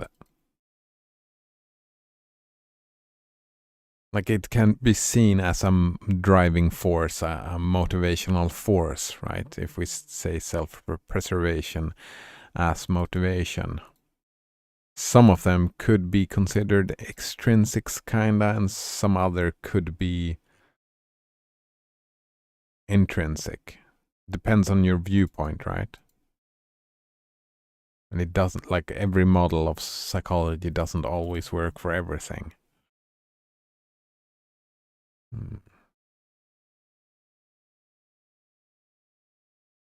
One could argue that my early motivation was intrinsic, switching to Linux, the ethics of the thing and the open source philosophy, right? It could have been intrinsic motivation for me, is thinking about that and analyzing the ideas, right? That's my intrinsic motivation. But that doesn't drive me to any action. Like that's just motivation of thinking and speaking and talking, right? While stuff that drives me to action is extrinsic, if we want to paint it within this frame of reference.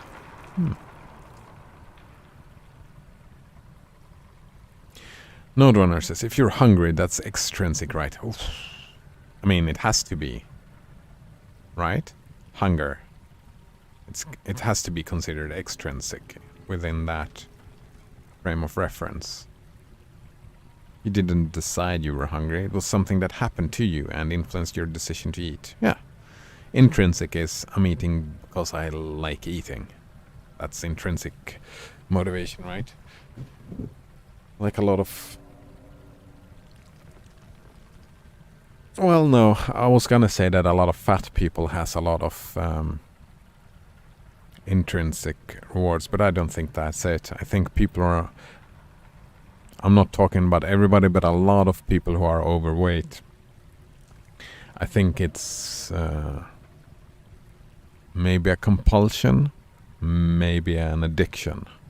Well, addiction, compulsion goes hand in hand, right? And that would be considered an extrinsic reward. I think most addicts run on extrinsic rewards. like the first time you do any type of drug or interesting food and it's like super enjoyable, it is intrinsic to do it again, right? Then you build a habit out of it, and if you don't fulfill that habit, you feel bad.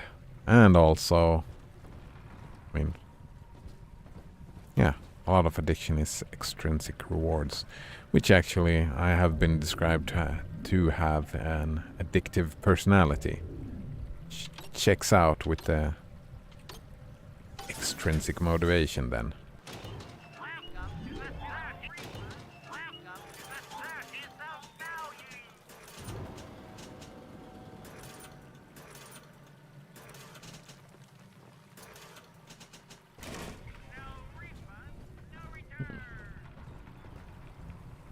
Yeah, maybe it can be. Yeah, reactive personality. It's, yeah, we can just call it extrinsically motivated as a personality type. But I think that isn't that kind of like when talking about personalities, isn't that an interesting aspect to a personality when you try to explain different personality types? Like, I've seen two different types of personality models, but none of them really talks about drivers. Drivers. Motivators.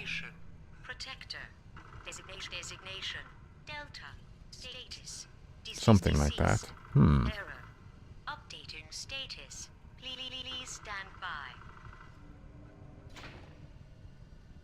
Node Runner says, no, extrinsic. You take a drug and it feels good. Yeah, that's intrinsic, right? You do it because of how it feels.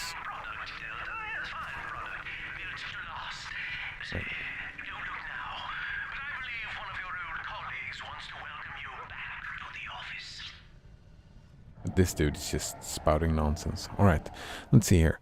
No, extrinsic, says Node Runner. You take the drug and it feels good. That good feeling is like your hunger to keep using. Yeah, to keep using. Like, that's the... Wait!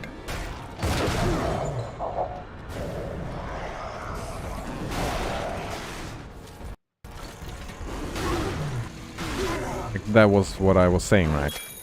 When you just do the drug for the feeling of the drug or the food, or like it doesn't really matter, like eating the food for just the taste of it, that is the intrinsic reward, right?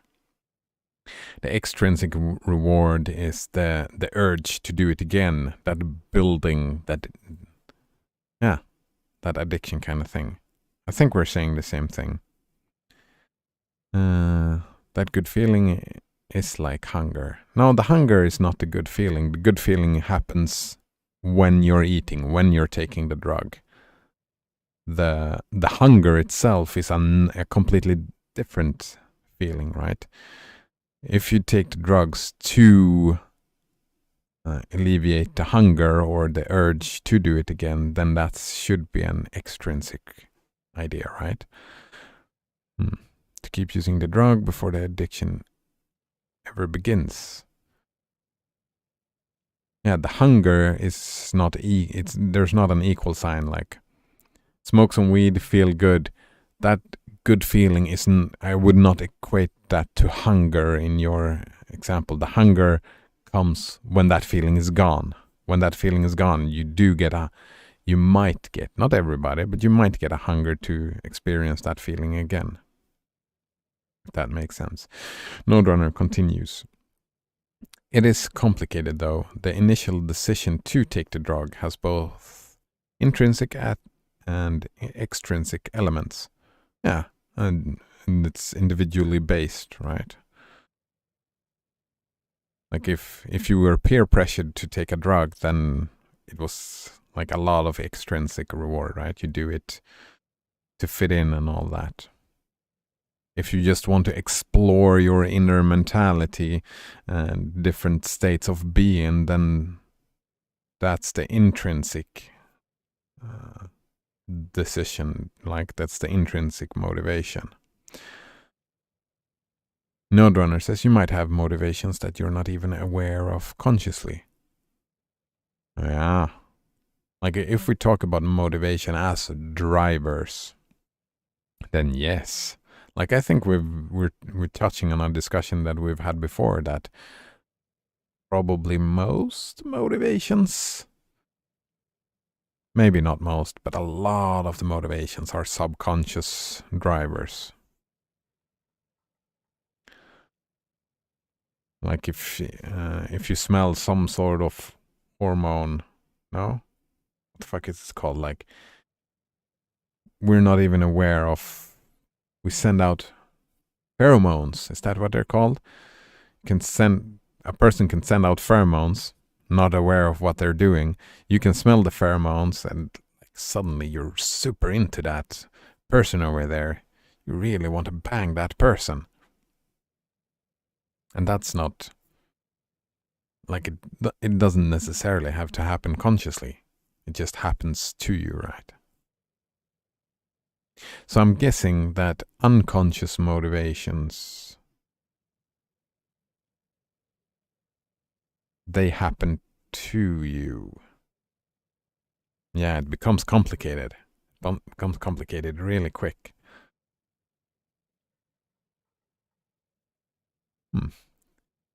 Increased damage. Armor piercing rounds. Alright, good to know.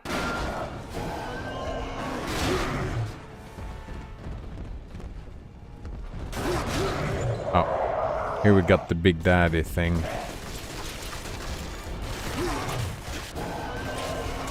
He's counter-attacking like the Big Daddies were in the previous game. This is not a melee thing. Status updated. Status active. Access granted. What are they thinking here? Why are they making all the voice lines so difficult to listen to in this part of the game? I don't like it. I don't like it. Node Runner says, I think the good feeling is an extrinsic motivation. I stick with that. But isn't that like...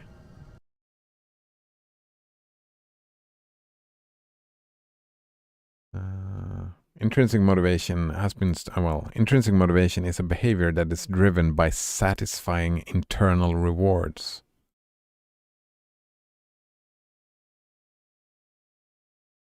For example, an athlete may enjoy playing football for the experience rather than winning the game. So I would say intrinsic motivation, no, right? Intrinsic, fuck, it becomes difficult. Like, the intrinsic motivation would be the act of smoking, not the result of, like, smoking weed, for example. Then you enjoy just having these, that kind of, you enjoy doing that. Well, what happens to you becomes extrinsic. But then again, like, if someone enjoys playing football, doesn't that become extrinsic as well? Because, like, they like how their muscles are feeling. It's fucking weird. Oh, I'm sorry, I'm gonna keep reading what Node Runner says here. He said, I think the good feeling is an extrinsic motivation. I stick with that, yeah. If you know playing games is fun, you'll do it to feel good, not because you like playing games for the sake of playing games. Yeah, it kind of feels like what you're saying is that this is not a real thing.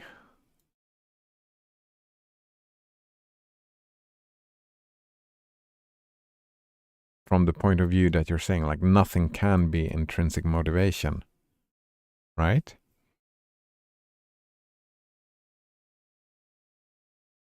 Because, like, anything, like playing football experience, you do it because it feels good.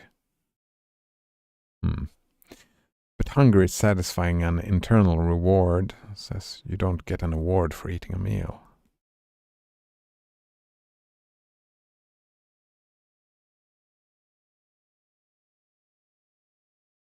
Wait, I don't understand. But hunger is satisfying an internal.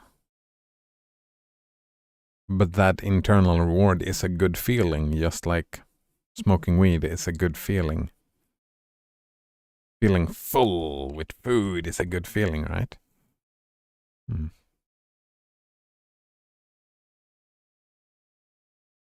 Fuck, Colgate in on tap. Could you remind me one more time?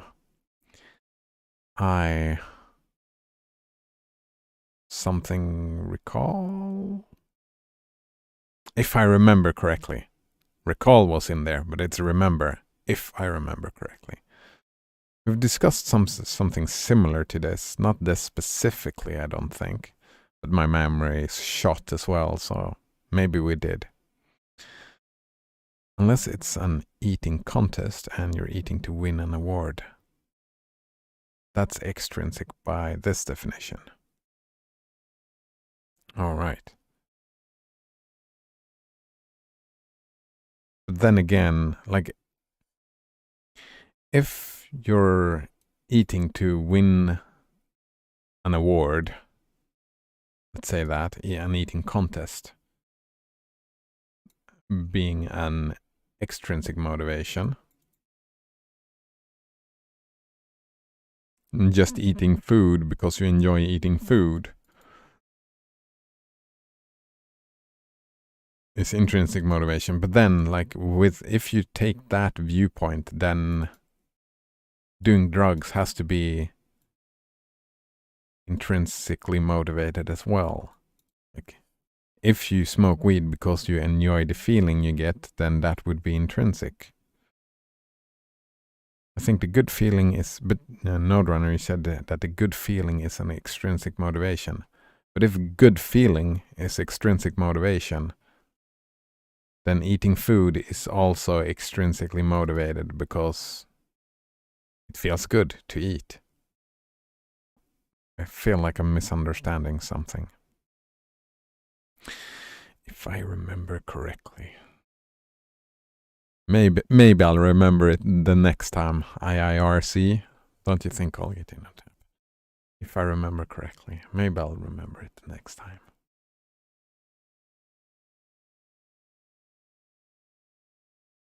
The problem, I think, is what does count as the individual? What is an individual? I'm guessing, like, if we take stuff that happens within the body, then everything that happens within the body would be considered intrinsic, and everything that happens outside of the body would be. That distinction also is kind of interesting because, well, what motivates you? It's your perspective of stuff that happens in the outside world, and your perspective or your perception happens within the mind. Fucking, that would lead us to everything being intrinsic.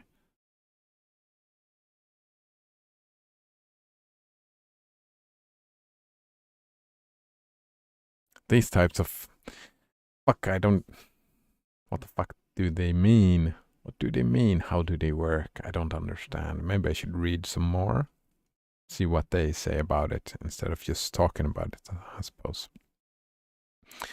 Node Runner says, an eating contest feels more intrinsic to me because you're creating goals based on your own original wants rather than relying on hunger to remind you to eat.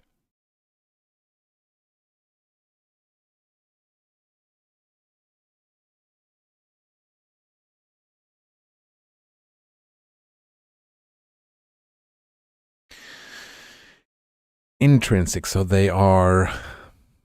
what you're saying then is intrinsic is like motivations that you have created for yourself that has not been created for you. That would be your definition of the intrinsic motivation. While extrinsic then is motivations that are thrust upon you.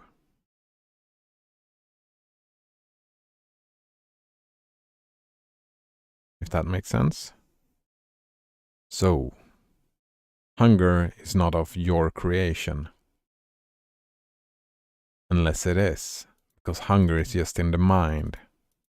I've noticed that. Like, well, there is hunger and then there's hunger. Well, there's hunger and then there's starving. I noticed that, like, when I've tried to switch around my habits, that my hunger is controllable. I can control when I feel hungry and when to not feel hunger by creating a routine, right? So, since I am in control of the hunger, does that then become an intrinsic reward? Because it's not thrust upon me just the idea of hunger itself is thrust upon me, that just getting hungry is not my idea. I can control when I get hungry. It would still be considered extrinsic from the example you give here, because hunger as a thing itself.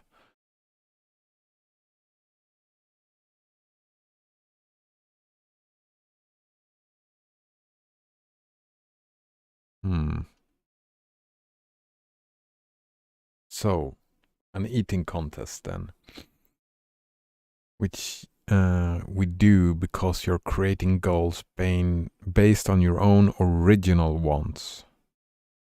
Those wants are thrust upon you as well.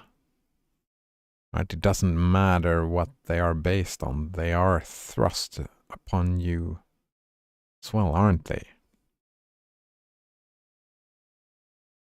Like, you didn't pick your interests. What have we here? Students are likely to be intrinsically motivated if they attribute their education results to factors under their own control. Locus of control. Believe they have if they attribute. Right. Believe they have. Yeah, we've been talking about this because this moves into the idea of free will. Like, it's best for a person to believe they have free will, that they are an autonomous creature, even though, like, from an objective, like when you try to do a scientific view on the idea of free will, it doesn't make any sense. We've talked about that before. It's kind of fun that the idea of free will is just kind of nonsense. However, in psychology, and I've read there has been enough study to know this, they can say that for a fact, that people who they attribute and they believe that they have autonomy and are control of their lives, they succeed better in life and feel better. Which is kind of fucked up, isn't it? No donor says, this is starting to lead towards determinism. Yeah, right? That's where it is. Like, it's moving towards determinism, that like self-determinated. Like, you're not in control in your interests. You're not in control. Like, if you want to compete in if you create a goal, those goals are based on drivers deep within you. Oh, but then the mistake that I think that I am doing is that I take a reductionist approach to this. Like a lot of science are reductionist. We try to break stuff apart and look what's down here, what's down in the bottom. And then we just find determinism, right? However, this has been studied since the 70s, right? so it's just there. It has value as long as you don't dig down in the bottom. We can understand intrinsic and extrinsic motivation, not by a reductionist, but like if you look at a person's behavior, like I've been talking about, that I'm very reactive. That type of thing. I wouldn't search for a food eating contest, right? That's not in my personality type. That's not how I move through the world. I'm not looking for the food eating contest. However, if I end up in a food eating contest, I'll do my best. And in that kind of frame of reference, if we don't dig down deeper into it, I'm extrinsically motivated, while the person who searches, who looks for the contest, is intrinsically motivated. Colgating on tap says, and towards monads. It's monads all the way down. I need to spend some time with Spinoza, I think. So these yeah. It's like when we look at consciousness, right? It's difficult to find consciousness in a reductionist point of view. Like we see electrochemical signals happening that doesn't, like there's nothing inherent in electricity as far as we know that is considered consciousness. But from our own point of view, like I feel conscious. So it depends on your frame of reference. So I made a mistake in trying to, yeah.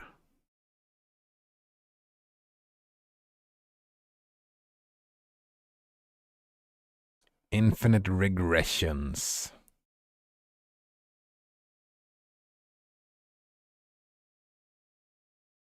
Yeah, because like all psychology, it's what the person claims. And if we discuss this kind of, yeah.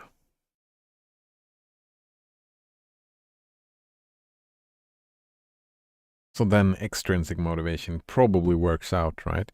Because it works with your definition as well, the way you put it. Yeah, intrinsic is you're creating goals. And I don't do that. I just get goals thrust upon me. So I have that personality. Extrinsically motivated person. Alright. I think... Hello again. I think I understand them. I have been exposed to a massive dose of substance Adam. By the time you hear this, I will have armed this facility's defenses en masse. You, my friend, must therefore penetrate them and kill me.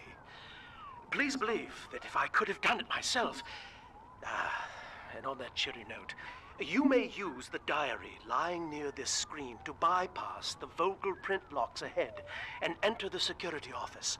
The password is Agnes Day. That doesn't really make sense to me. I mean... Oh, deja vu. I love deja vus. So fucking weird, man. So fucking weird. Actually, fuck, man. I gotta. I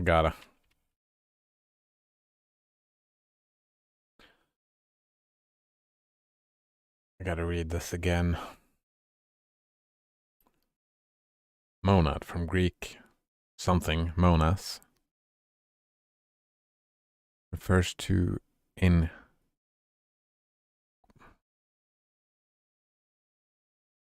Wait, what? This is a different type of monad. Cosmogony? It's a model concerning the origin of either the cosmos or the universe. In astronomy, cosmogony refers to the study of the origin of particular astrophysical objects or systems, and is most commonly used in reference to the origin of the universe, solar system, or the Earth-Moon system. The prevalent cosmological model of the Earth, of the early development of the universe, is the Big Bang Theory. Alright, so Supreme Being, God, refers to,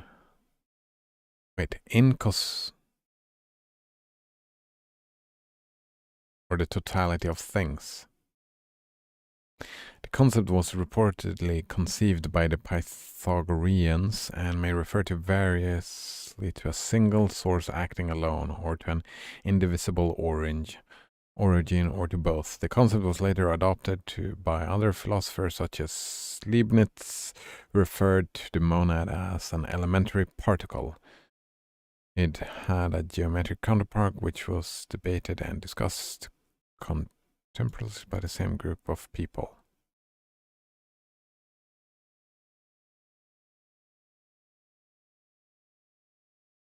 Colgate in on tab says, I have a geometry test today, and I've played too much Hyperrogue lately. Gotta learn back to Euclidean. Oh, right. That's wrong game to play. Node Runner says, I think determinism and free will are both correct. Alright. What is that called again? It has a name.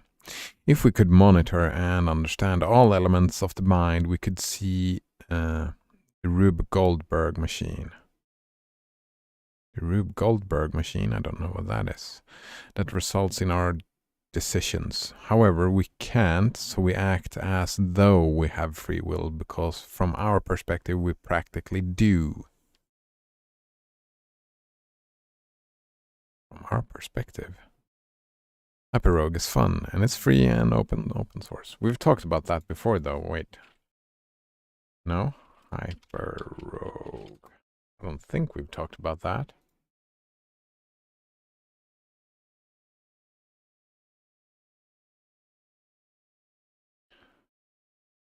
Non-Euclidean roguelike. Mind-melting masterpiece.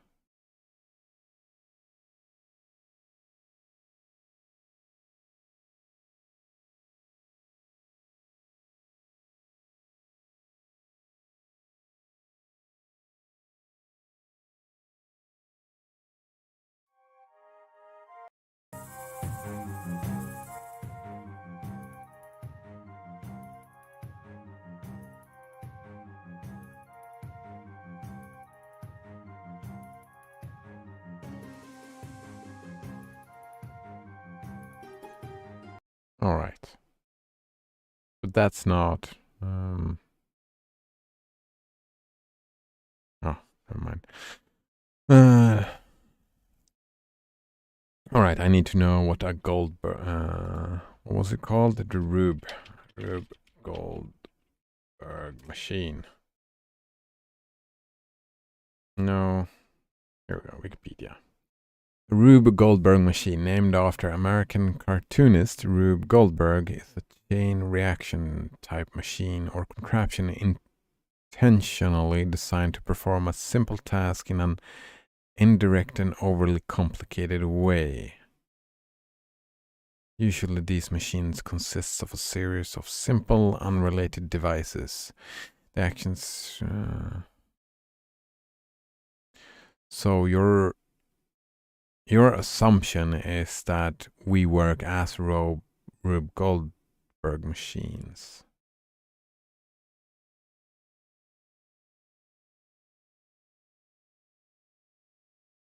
I don't buy this at all. Like, I feel that the theory of evolution has too much value to throw it away. Right? The whole, yeah. We're not intentionally designed. I don't believe that.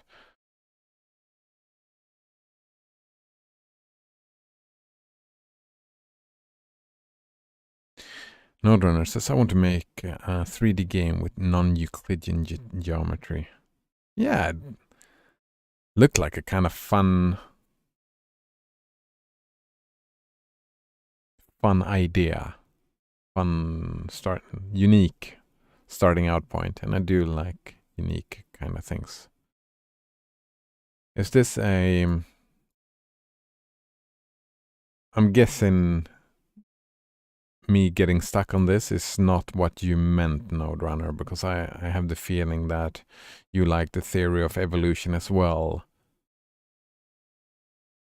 Yeah, Node Runner is saying, I'm not saying we're intentionally designed. I'm saying that it's a complicated chain reaction.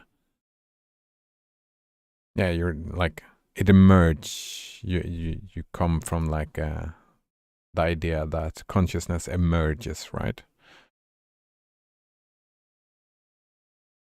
More like the game of life. That makes sense. Complicated chain reaction. We could see a machine that results in our decisions, and we can do that, right? They have seen, and they have done neurological tests where they can predict the decision a person makes before they report making the decision. Right? The decision happens before they make it. It's a little bit iffy, but they have like shown reports that the decision is made before you're consciously aware of the decision is made. And you're saying that, however, we can't see those things, therefore we act as though we have free will.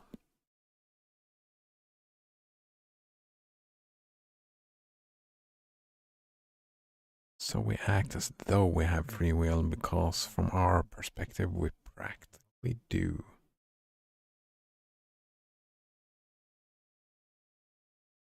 Practically. Wait. Do we though? I mean, that is like we were talking about. Where did it go? Locus of control, right?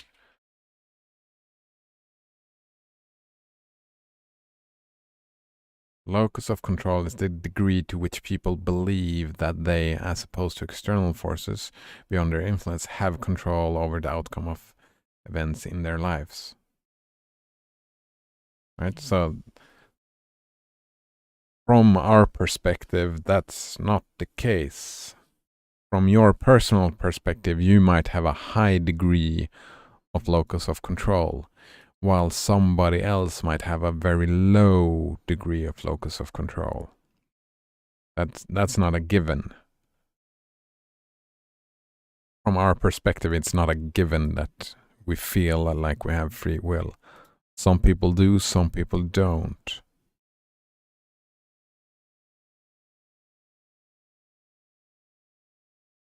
Right? And that's the whole point of psychology. When they study this, when they study locus of control, they find that people who have a higher degree are happier and I don't remember. I'm pretty sure they said more successful, like earning more money, right? Succeeding in the things that, well, not even money. It's they succeed in more. They take people who have higher on this take on more responsibilities and succeed in them. I think one of the 4 dimensions of core self-evaluations. One fundamental approach of oneself, neuroticism, self-efficacy, and self-esteem.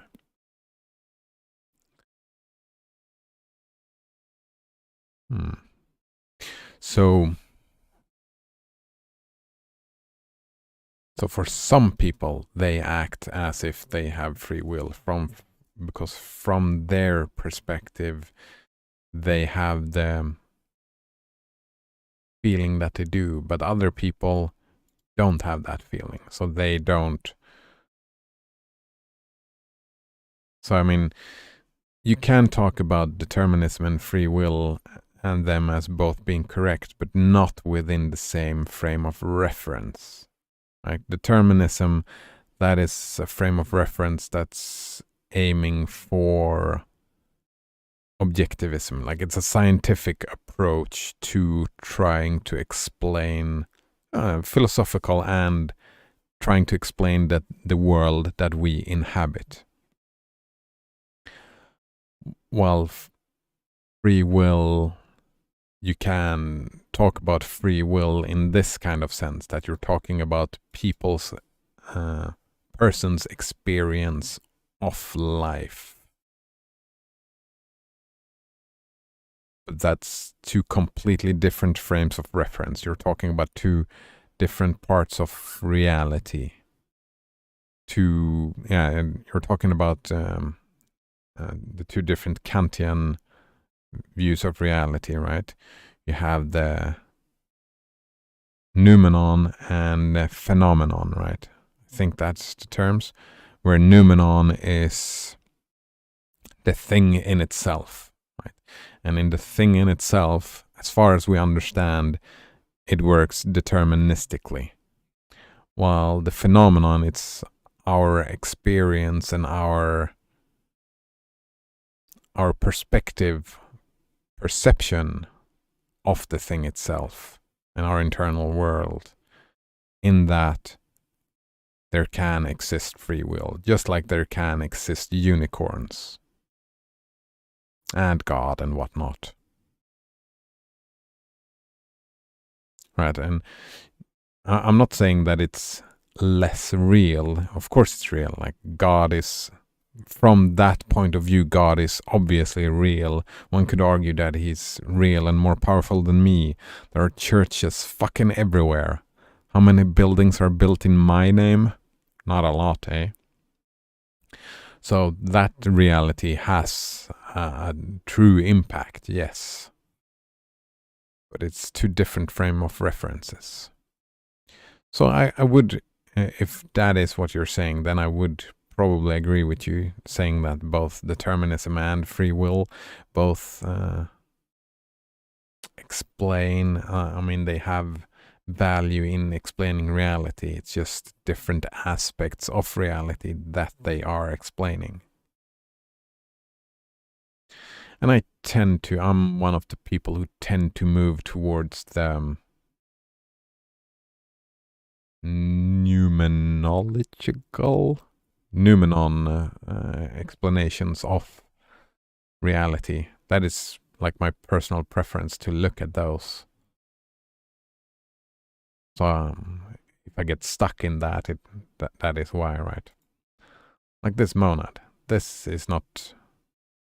The monads are not talking about free will and stuff like that. It's talking about objective reality. Something like that.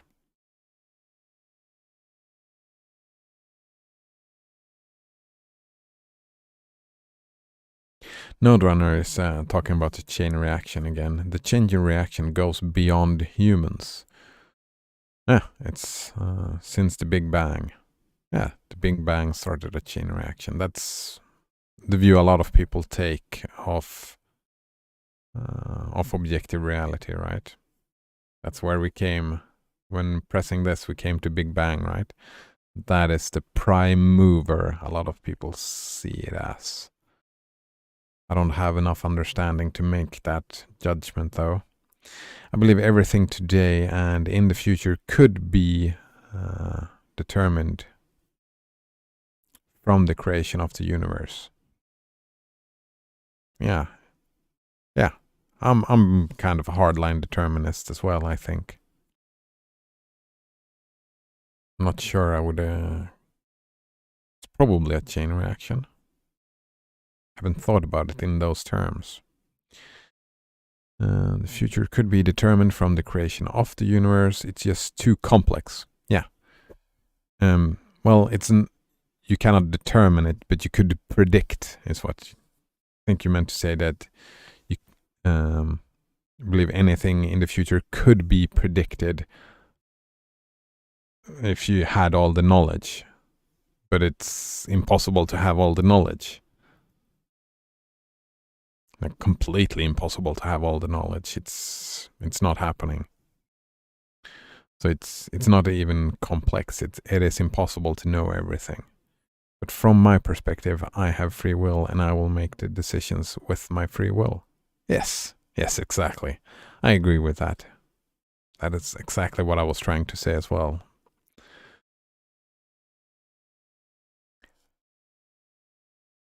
But then again, like, you have a higher locus of control than me. And I was arguing, I don't know if you were here with, in regards to that argument. I am arguing for this. It is great to try, and like, if we're talking about self-help and psychology and trying self-improvement and all that, trying to increase this for yourself, to believe and feel that you are in control of your life. The better you are at this, the better it is for you as a person. However, I would argue, and that's one part of the argue, but as soon as you start looking at other people, I would argue for the exact opposite. Like, locus of control is about you, inside you. When you're looking at other people, I argue, and I quite firmly believe that it's better for society and it's more ethical to view other people as not having any of this, not having any free will. That they are deterministically viewed. View them in a deterministic light, if that makes sense. Because as far as I see it, the consequences of looking at another person and saying, oh, they are in full control of their actions, it will, like, it's based on my political views, right? This is a political question rather than a philosophical one, I think. No, Donner says, I agree. You have no free will, only I do. Yeah. Because you can judge, and I mean, I'm guessing sometimes it's good to view yourself as well as not having free will. Like, I'm thinking about addicts again, because they're very good examples. And I was thinking of AA, right? When it works, they claim that part of it is they have to admit that they don't have any control over this. Like, just as I'm saying, like, I have no control over if I like licorice or not. And, you know, also, if you have too much locus of control, I think it can go overboard. You start beating yourself up for every failure.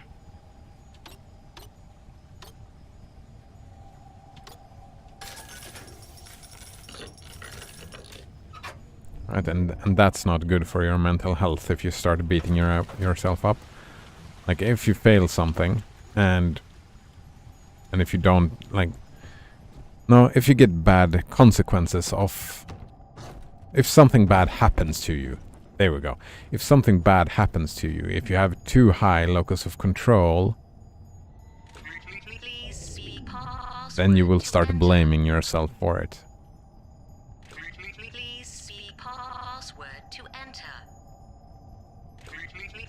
Yeah, right.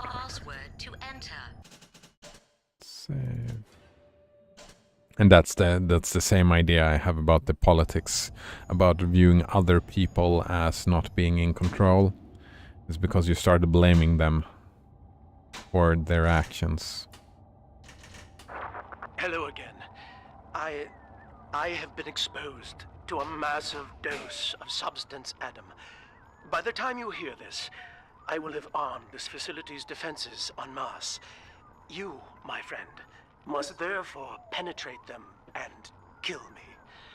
Please believe that if I could have done it myself...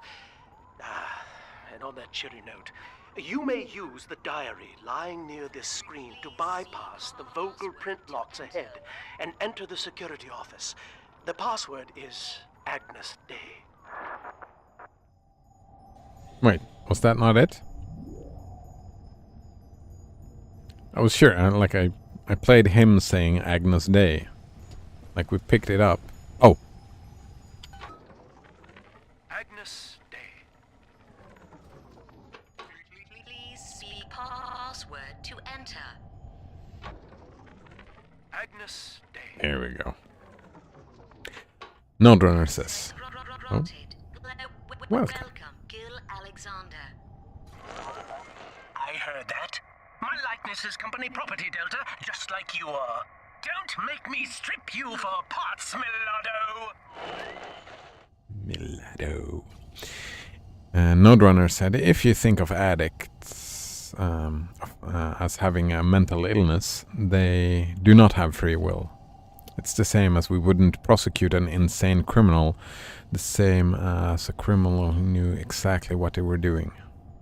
Oh, right, we wouldn't prosecute a criminal who was insane or in comparison to someone who was... Yeah, their mental state and intentions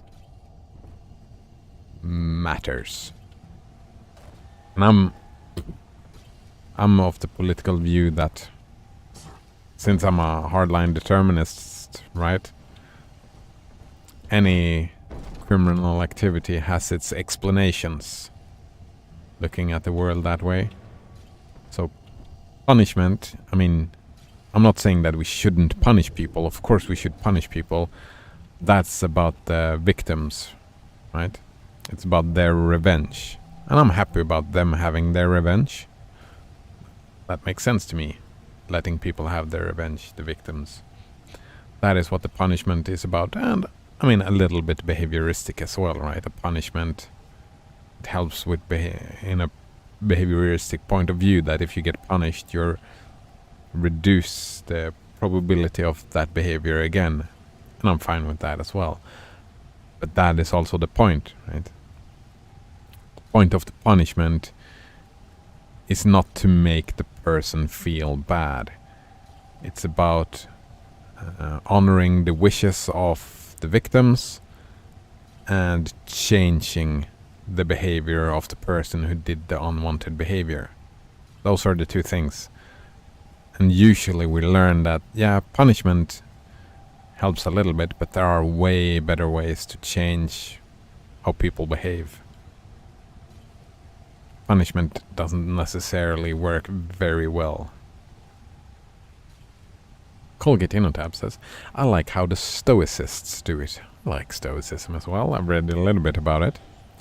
Trying one's best is enough. If bad stuff happens anyway, it's out of their control. Yes, exactly. I like that. I like that approach as well. I find it difficult, but I'm trying my best to have that attitude. I warned you. When you're down in the mouth and life's a pain, weatherman says heavy rain. A little boost is all you need. Average Joe to Hercules. Stronger arm and sharper brain. That's why the future is Fontaine. Access denied. Please speak clearly. Automatic deactivation for 60 seconds. Oh, he's jamming the voice print lock with that awful crooning. See if you can find some way to sabotage his control of building security. Let's do some sabotaging. Node Runner is going to do some sleeping. Alright. Nice of you to hang out again. It was nice talking to you, as usual. And sleep tight. And thanks. I will do my best to have a continued good stream.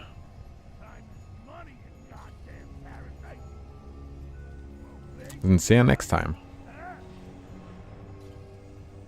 Yeah, I like the argument behind the stoicistic approach as well. Can I change weapon without... I can. Can I start... No. Or science. How did the argument go again? That's all your kind can do, isn't it? Yeah, they argued that you are in... You're never in control. Yeah, you're never in control of the outcomes. That's... You don't even have to argue that.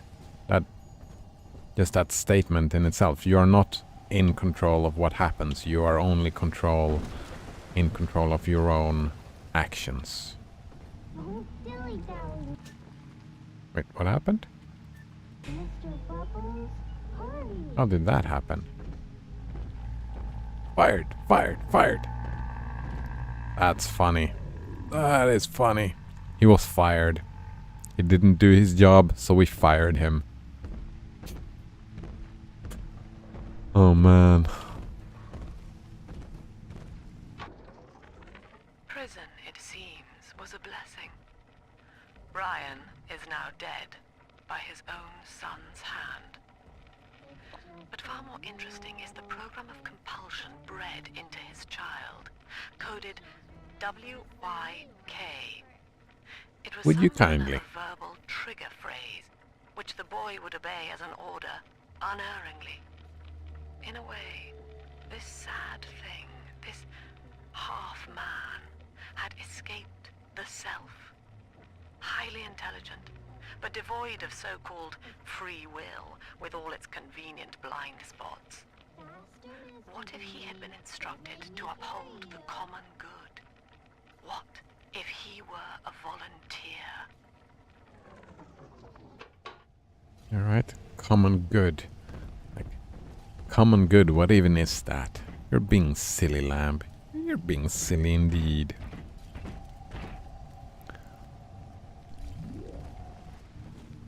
No. Oh, actually, that's...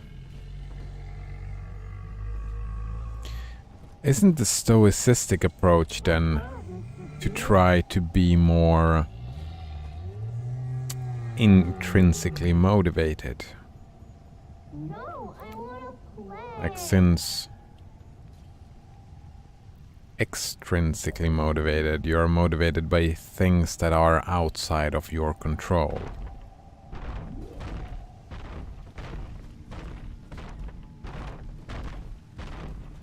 Well, no. No, I don't think so. You can get motivated by, and it would not follow, no.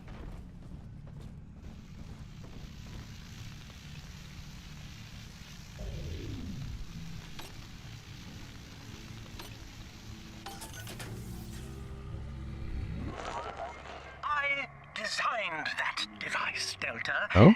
You fumble at it like an amorous baboon.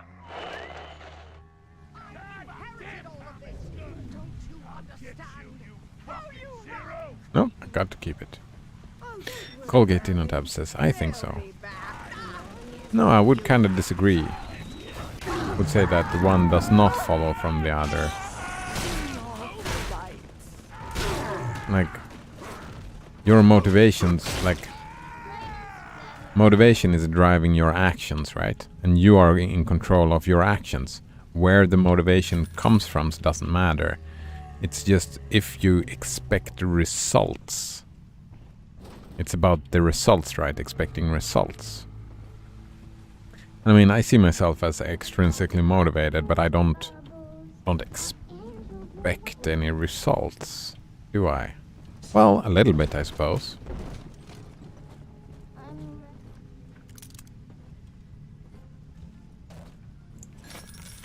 I'm guessing that is why I've started liking computers. Because you can... They are very predictable. You can expect results. So maybe... I mean, there is a correlation and an overlap.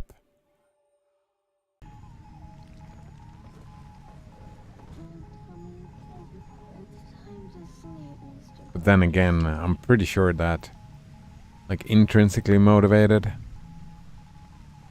isn't that just what you are? If you are like, you don't decide to become intrinsically motivated. I can't just decide that it feels good to do this.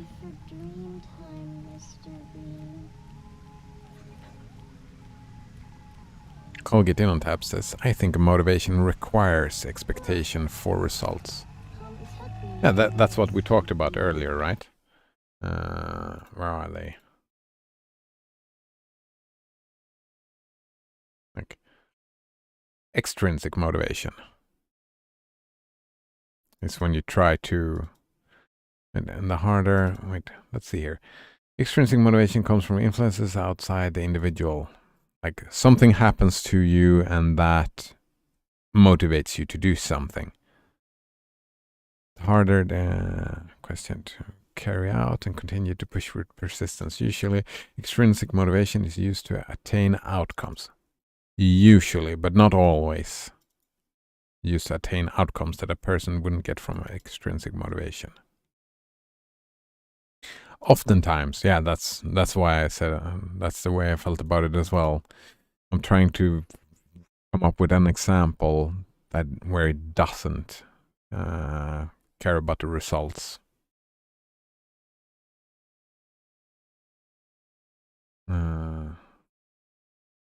Let's see. I mean,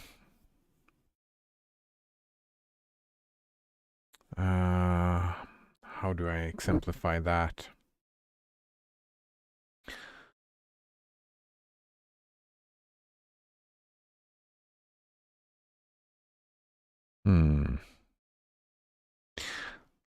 Let's say this, for example. I feel motivated to play Tales of Majidal or Tome. I feel motivated. That's extrinsically, right? Because you know, we had that discussion, right, about talking rogue likes, trying that out, playing around a little bit with it.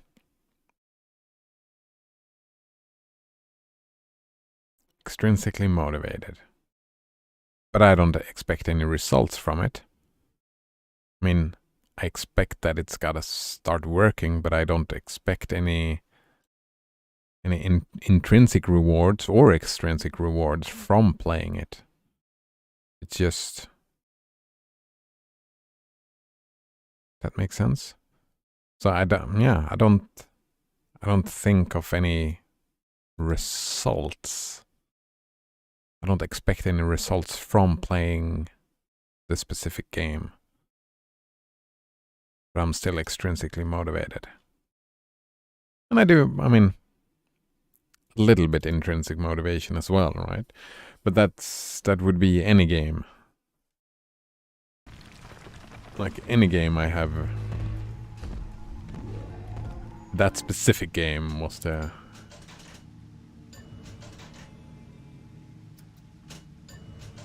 That was all of them. Nice.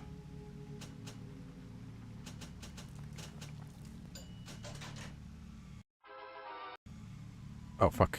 I should have read that. Looked on the video.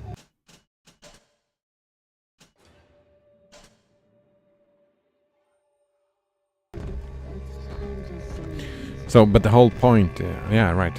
Not even extrinsic motivation requires expectation for results. I mean, extrinsic motivation often are connected to result orientation. But intrinsic reward probably never is. Well, again, it's a false, like it's not that black and white. Both types of motivation, it's just are mainly one or the other. So this guy is he's doing the melee attacks, right? Oh, nice.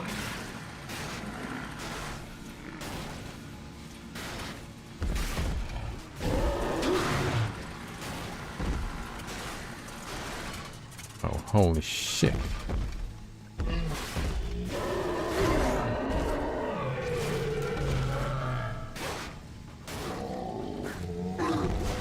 This was just a normal Big Daddy. Oh no. Oh! He did not shatter.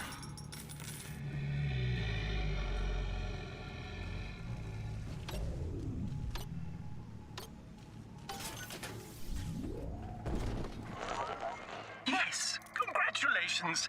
You've won a battle of wits with a home appliance. Where did the little sister go?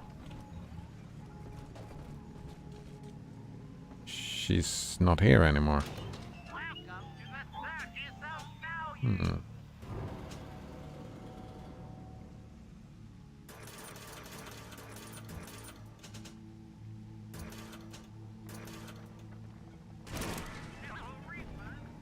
So, wait, how did we get into that whole point? Oh, stoicism, right.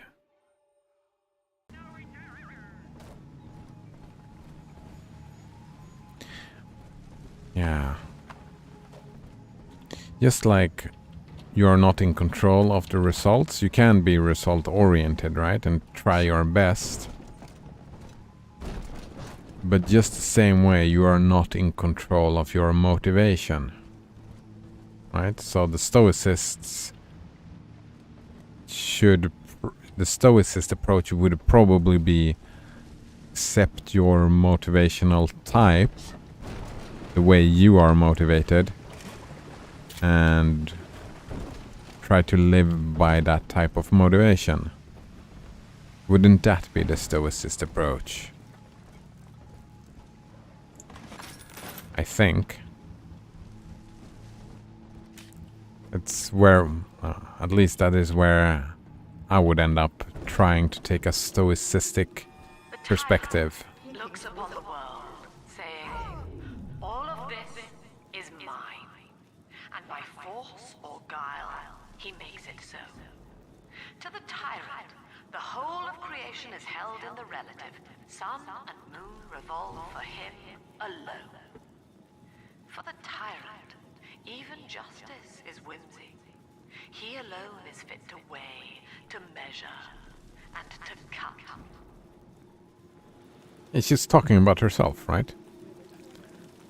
She is talking about herself. That's so weird. It's like, it sounds like she's talking to about Ryan or whatever, but she's explaining herself just equally. Sit there. Colgate in on tap says that I try to be more stoic. Same for me. Well, parts of it. I, like, as with many other stuff, I take out the bits that make sense to me, and I leave behind the bits that I don't like. But a lot of the stoicistic ideas, the principles, if we call them that, I try to follow.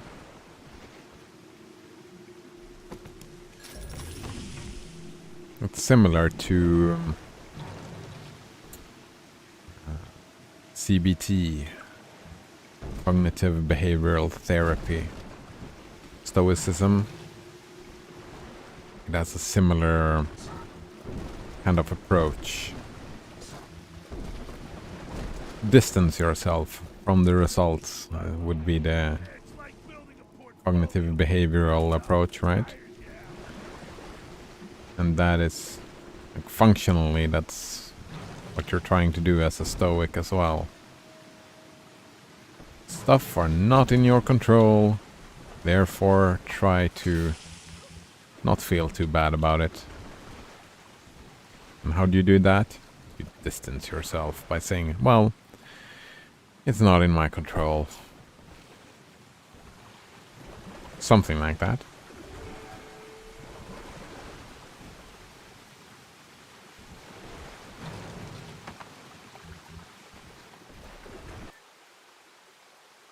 Drill power. Ooh.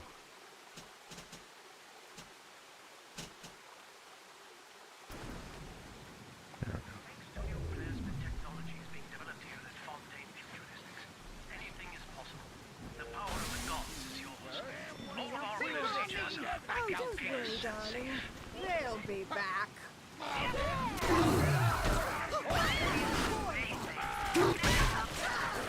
thought I was invisible. They just jumped straight at me. Alright, I'm healing in the water. Not becoming invisible, eh? No, I died. Damn it. Colgate In on Tap says, it helps with the dealing with the hardships of life. Like when close people die or something like that.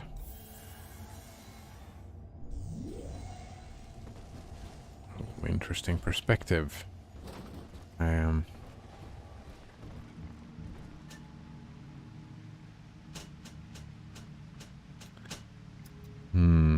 Oh, actually, I want to keep the freezing thing is working very well. I want the second drill power. Actually, let's skip that and go with the... Where is it? Oh, it was just upgraded. Man, Hacker's Delight. No. This is...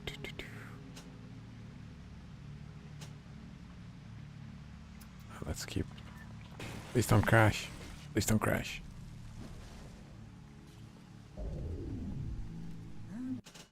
Oh, we're good. So... Right, when people die or something like that. Well, I have two different approaches about that actually. Like dealing with it like a methodology or whatever.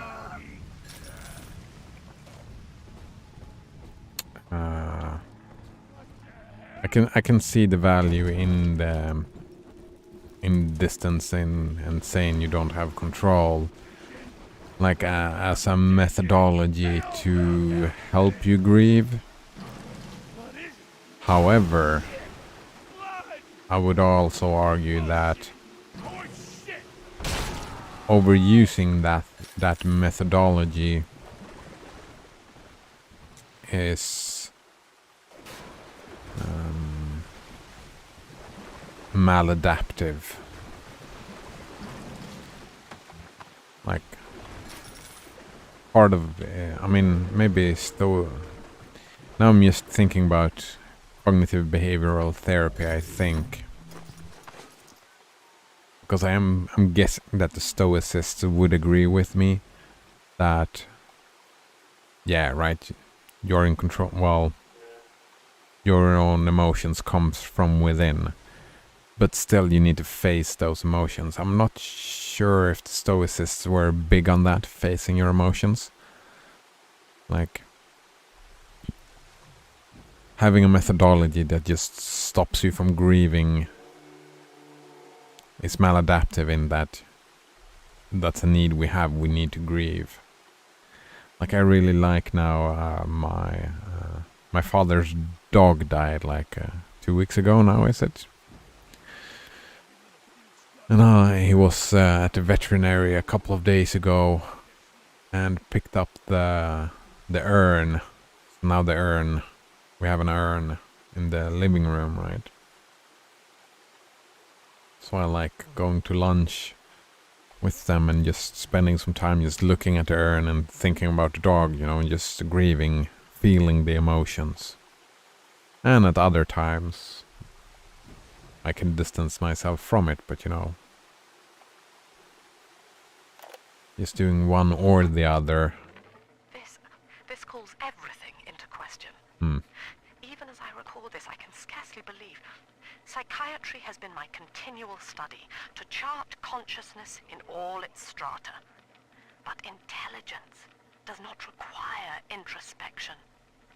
The son of Ryan was more effective than all his self-aware rivals. He lived without questions. I could end the self and save the world.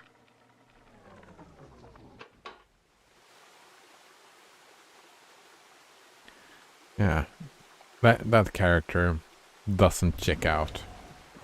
Called her a psychiatrist genius, and I mean, I know a little bit psychology, right? I'm no genius. But even I see that like, not only is it a dumb idea, it just doesn't make any sense. Thanks to new plasmid technologies being developed here at Fontaine Futuristics, anything is possible. The power of the gods is yours. All of our procedures are quick, painless, and safe. Quick, painless, and safe, eh? Thanks, Doc. I feel amazing. Never felt better. Colgate in on tap says, do you find value in grieving over stuff that is out of your control? I mean, it's not only finding value, it's a necessity, it's a need, it's a human need. We need to grieve. So, I mean, I don't find any inherent value in grief and suffering, right? But it is a need. Like, I mean, I like eating food and drinking water and whatnot, but I can imagine simply like someone not seeing any inherent value in drinking water, but still see the necessity of it.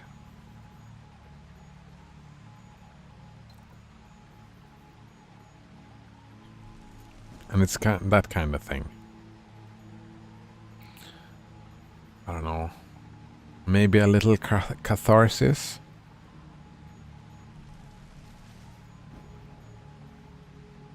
Maybe a little bit of value in the catharsis. Is grieving need or addiction? How do you mean? I'm saying it's a need. I didn't use the word addiction. It is a human need. Like when you lose something, it feels bad. Right, it's not even grieving, it's like stuff feels bad. You have within you the possibility of feeling bad about stuff. When something happens to you that you feel bad over, not dealing with those emotions, just pushing them aside, pushing them down, just postpones dealing with those emotions. I don't know where you got addiction from at all. Like, those emotions for mental health. I mean, that's my assumption here, is that we strive for mental health. Feeling well adjusted in life mentally. Like, if you break your leg, you put a cast on it. If you lose someone, you grieve over them. If you get sick, you rest and become well again. Right? It is a need in that sense. If mental health, like, if mental health is a thing that one values or strive for, then it is a need. Its value is 10 times your own.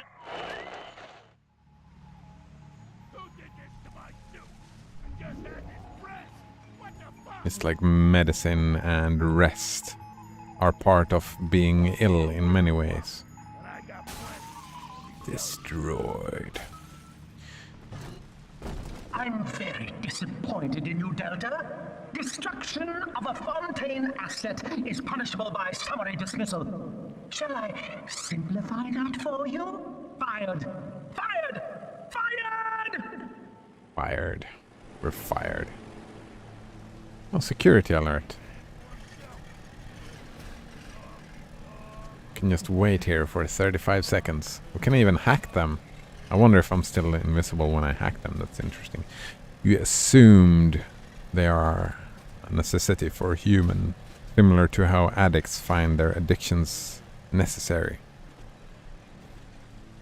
No, I mean, that is not an assumption. That is based on when I studied psychology, right?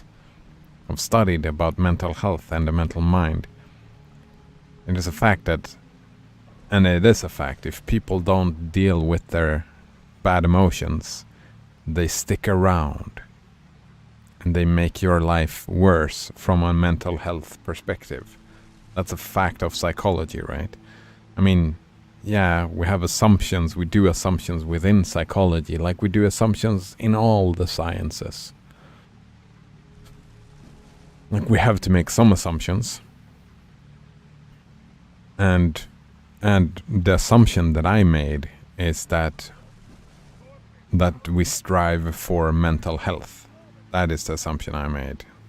That's the... and I said so, like, if we assume that people strive for mental health, and if you want mental health, then you need to grieve. Then you need to face your bad emotions.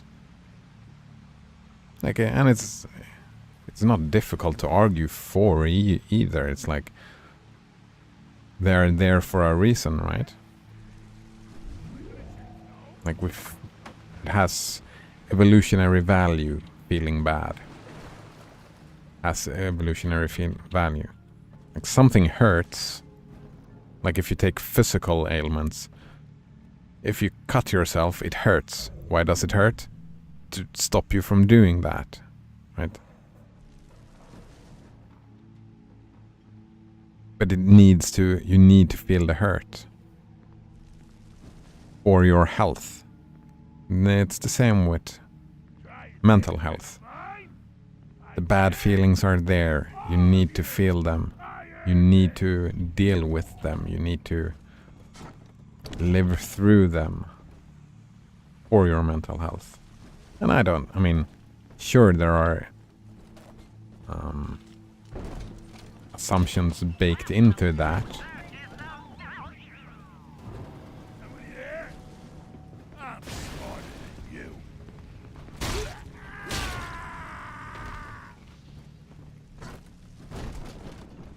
But I don't see the similarity between how addicts find their addictions a necessity.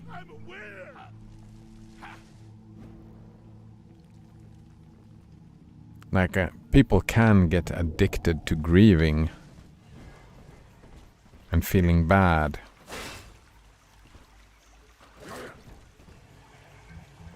Like, one perspective of depression is people becoming, well, I don't know how valid the perspective is, but one possible perspective is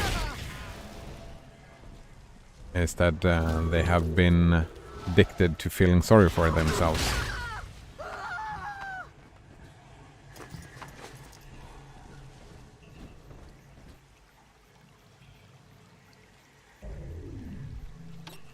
I mean, my view of addicts is that they have a like, not all of them, well, most of them, everybody that I have talked to, every addict that I have talked to about similar stuff, there has been psychological issues. There has been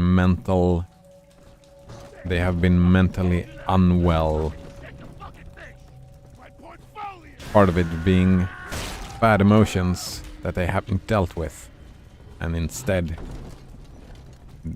they flee from those emotions with the help of whatever they are addicted to, right? That's like the addictions that I have had. Not all of them. Not the tobacco one. But when I've been, like, I have an addictive personality type, right? It's because I have issues that I hadn't dealt with. And I was fleeing from that because those emotions were there. Please see password to enter. And I had to deal with those emotions. I didn't deal with those emotions. So I became an addict. Mental unwellness, if we want to call it that. Wait. Oh, I need to destroy this thing, or what happened? I didn't pay attention now.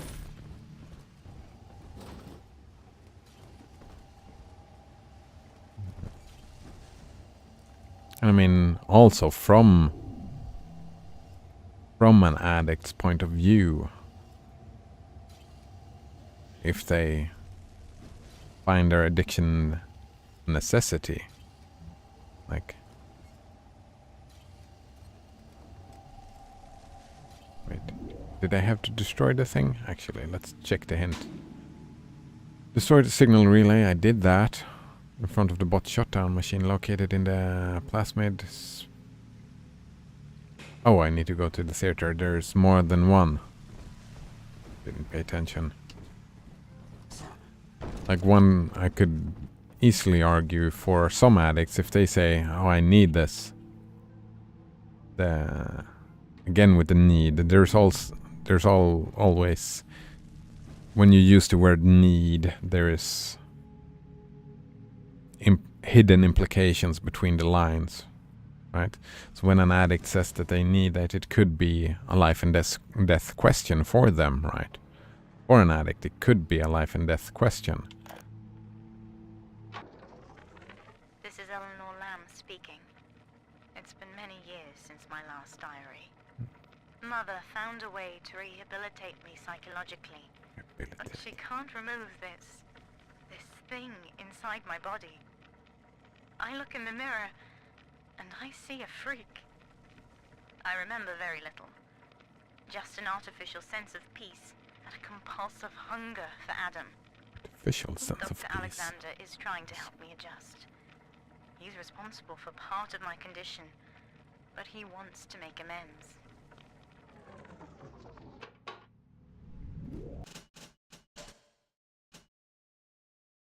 And I would argue that for that type of addict, if it's about either doing whatever thing they're addicted to or killing themselves, in most cases I would argue for them not killing themselves, because that leads to a lot of suffering, and I'm opposed to suffering.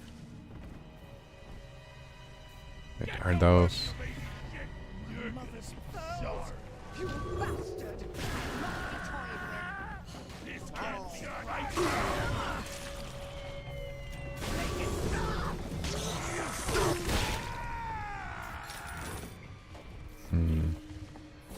And also I would argue that, I mean, that need,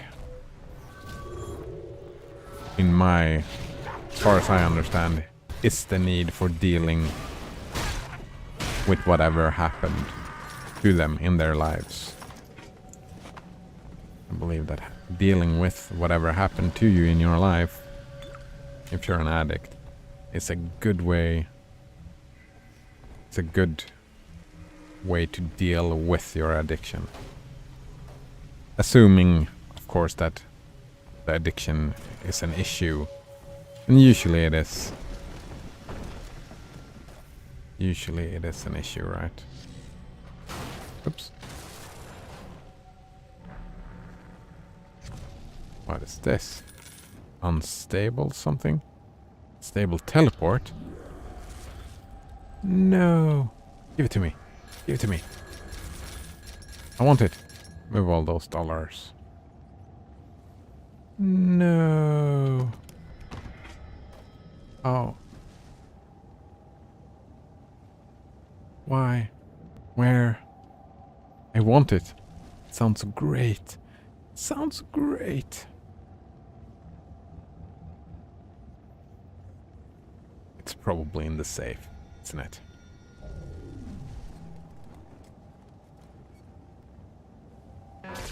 Damn it.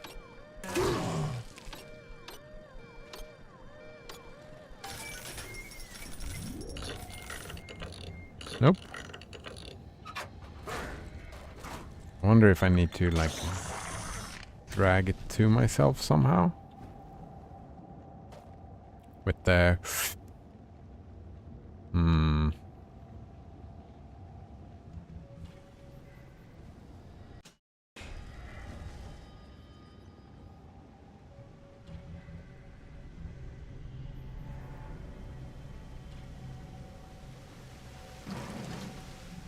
There it is. Fuck, but I don't have the thing. Maybe it's scripted? Maybe it is scripted. Maybe I just need to follow it around.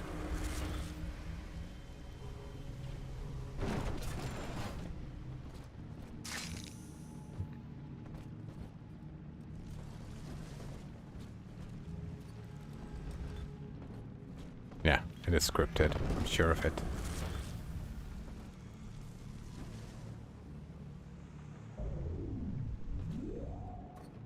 Colgate in on tab says, but if you don't get those bad emotions in the first place, there's no need to deal with them later.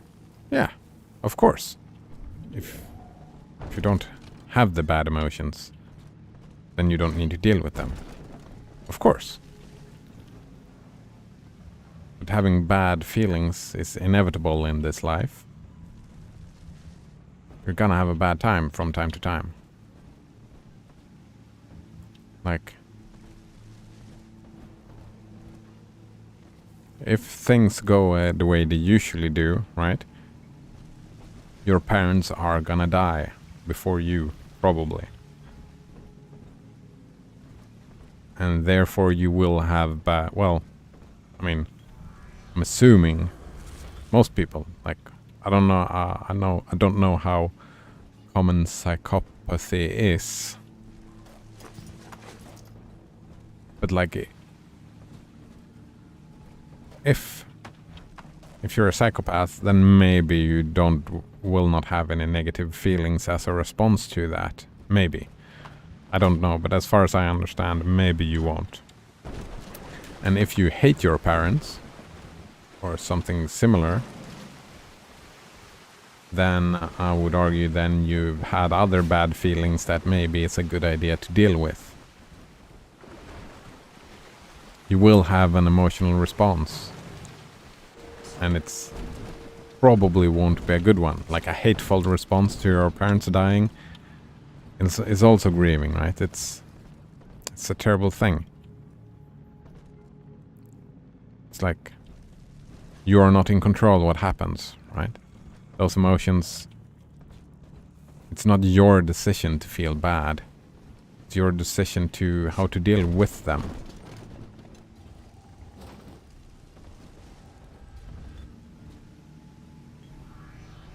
Oh, did we get it?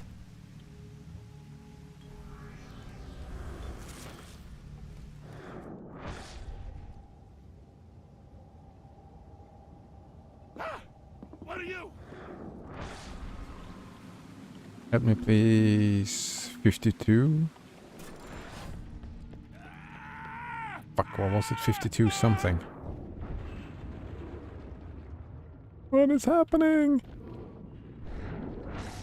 Come on, give me the teleport plasmid. Is that it? Bending expert? That's not what I wanted.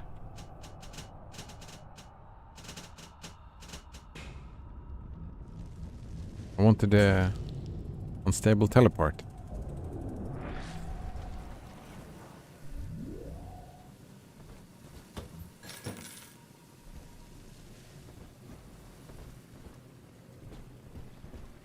Wait.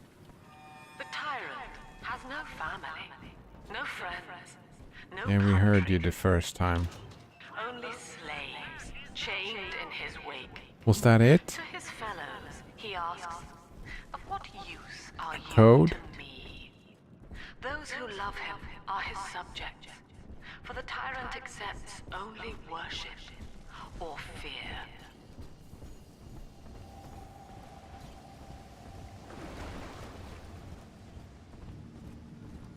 Where did we go again? Is it here?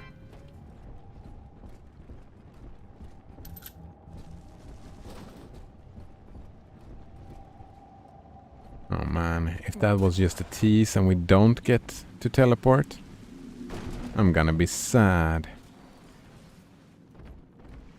Colgate in on tab says, do you mean that stoic people are psychopaths? No. Where did you get that idea?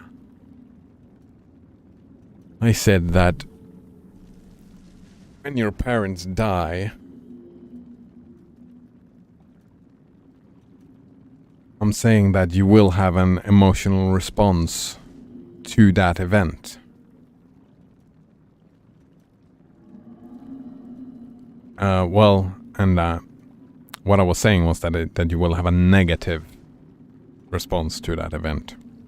And actually, psychopaths doesn't even matter, because psychopaths will have negative emotional responses to stuff happening in their life as well. So actually, psychopaths was just a bad example.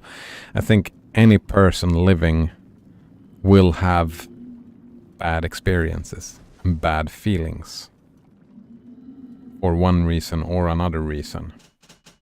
And what I'm saying is that for our mental health, we need to deal with those emotions.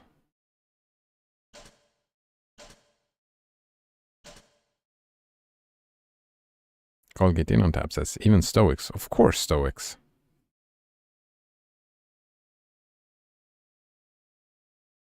Stoics is like a reaction to having those negative feelings, right?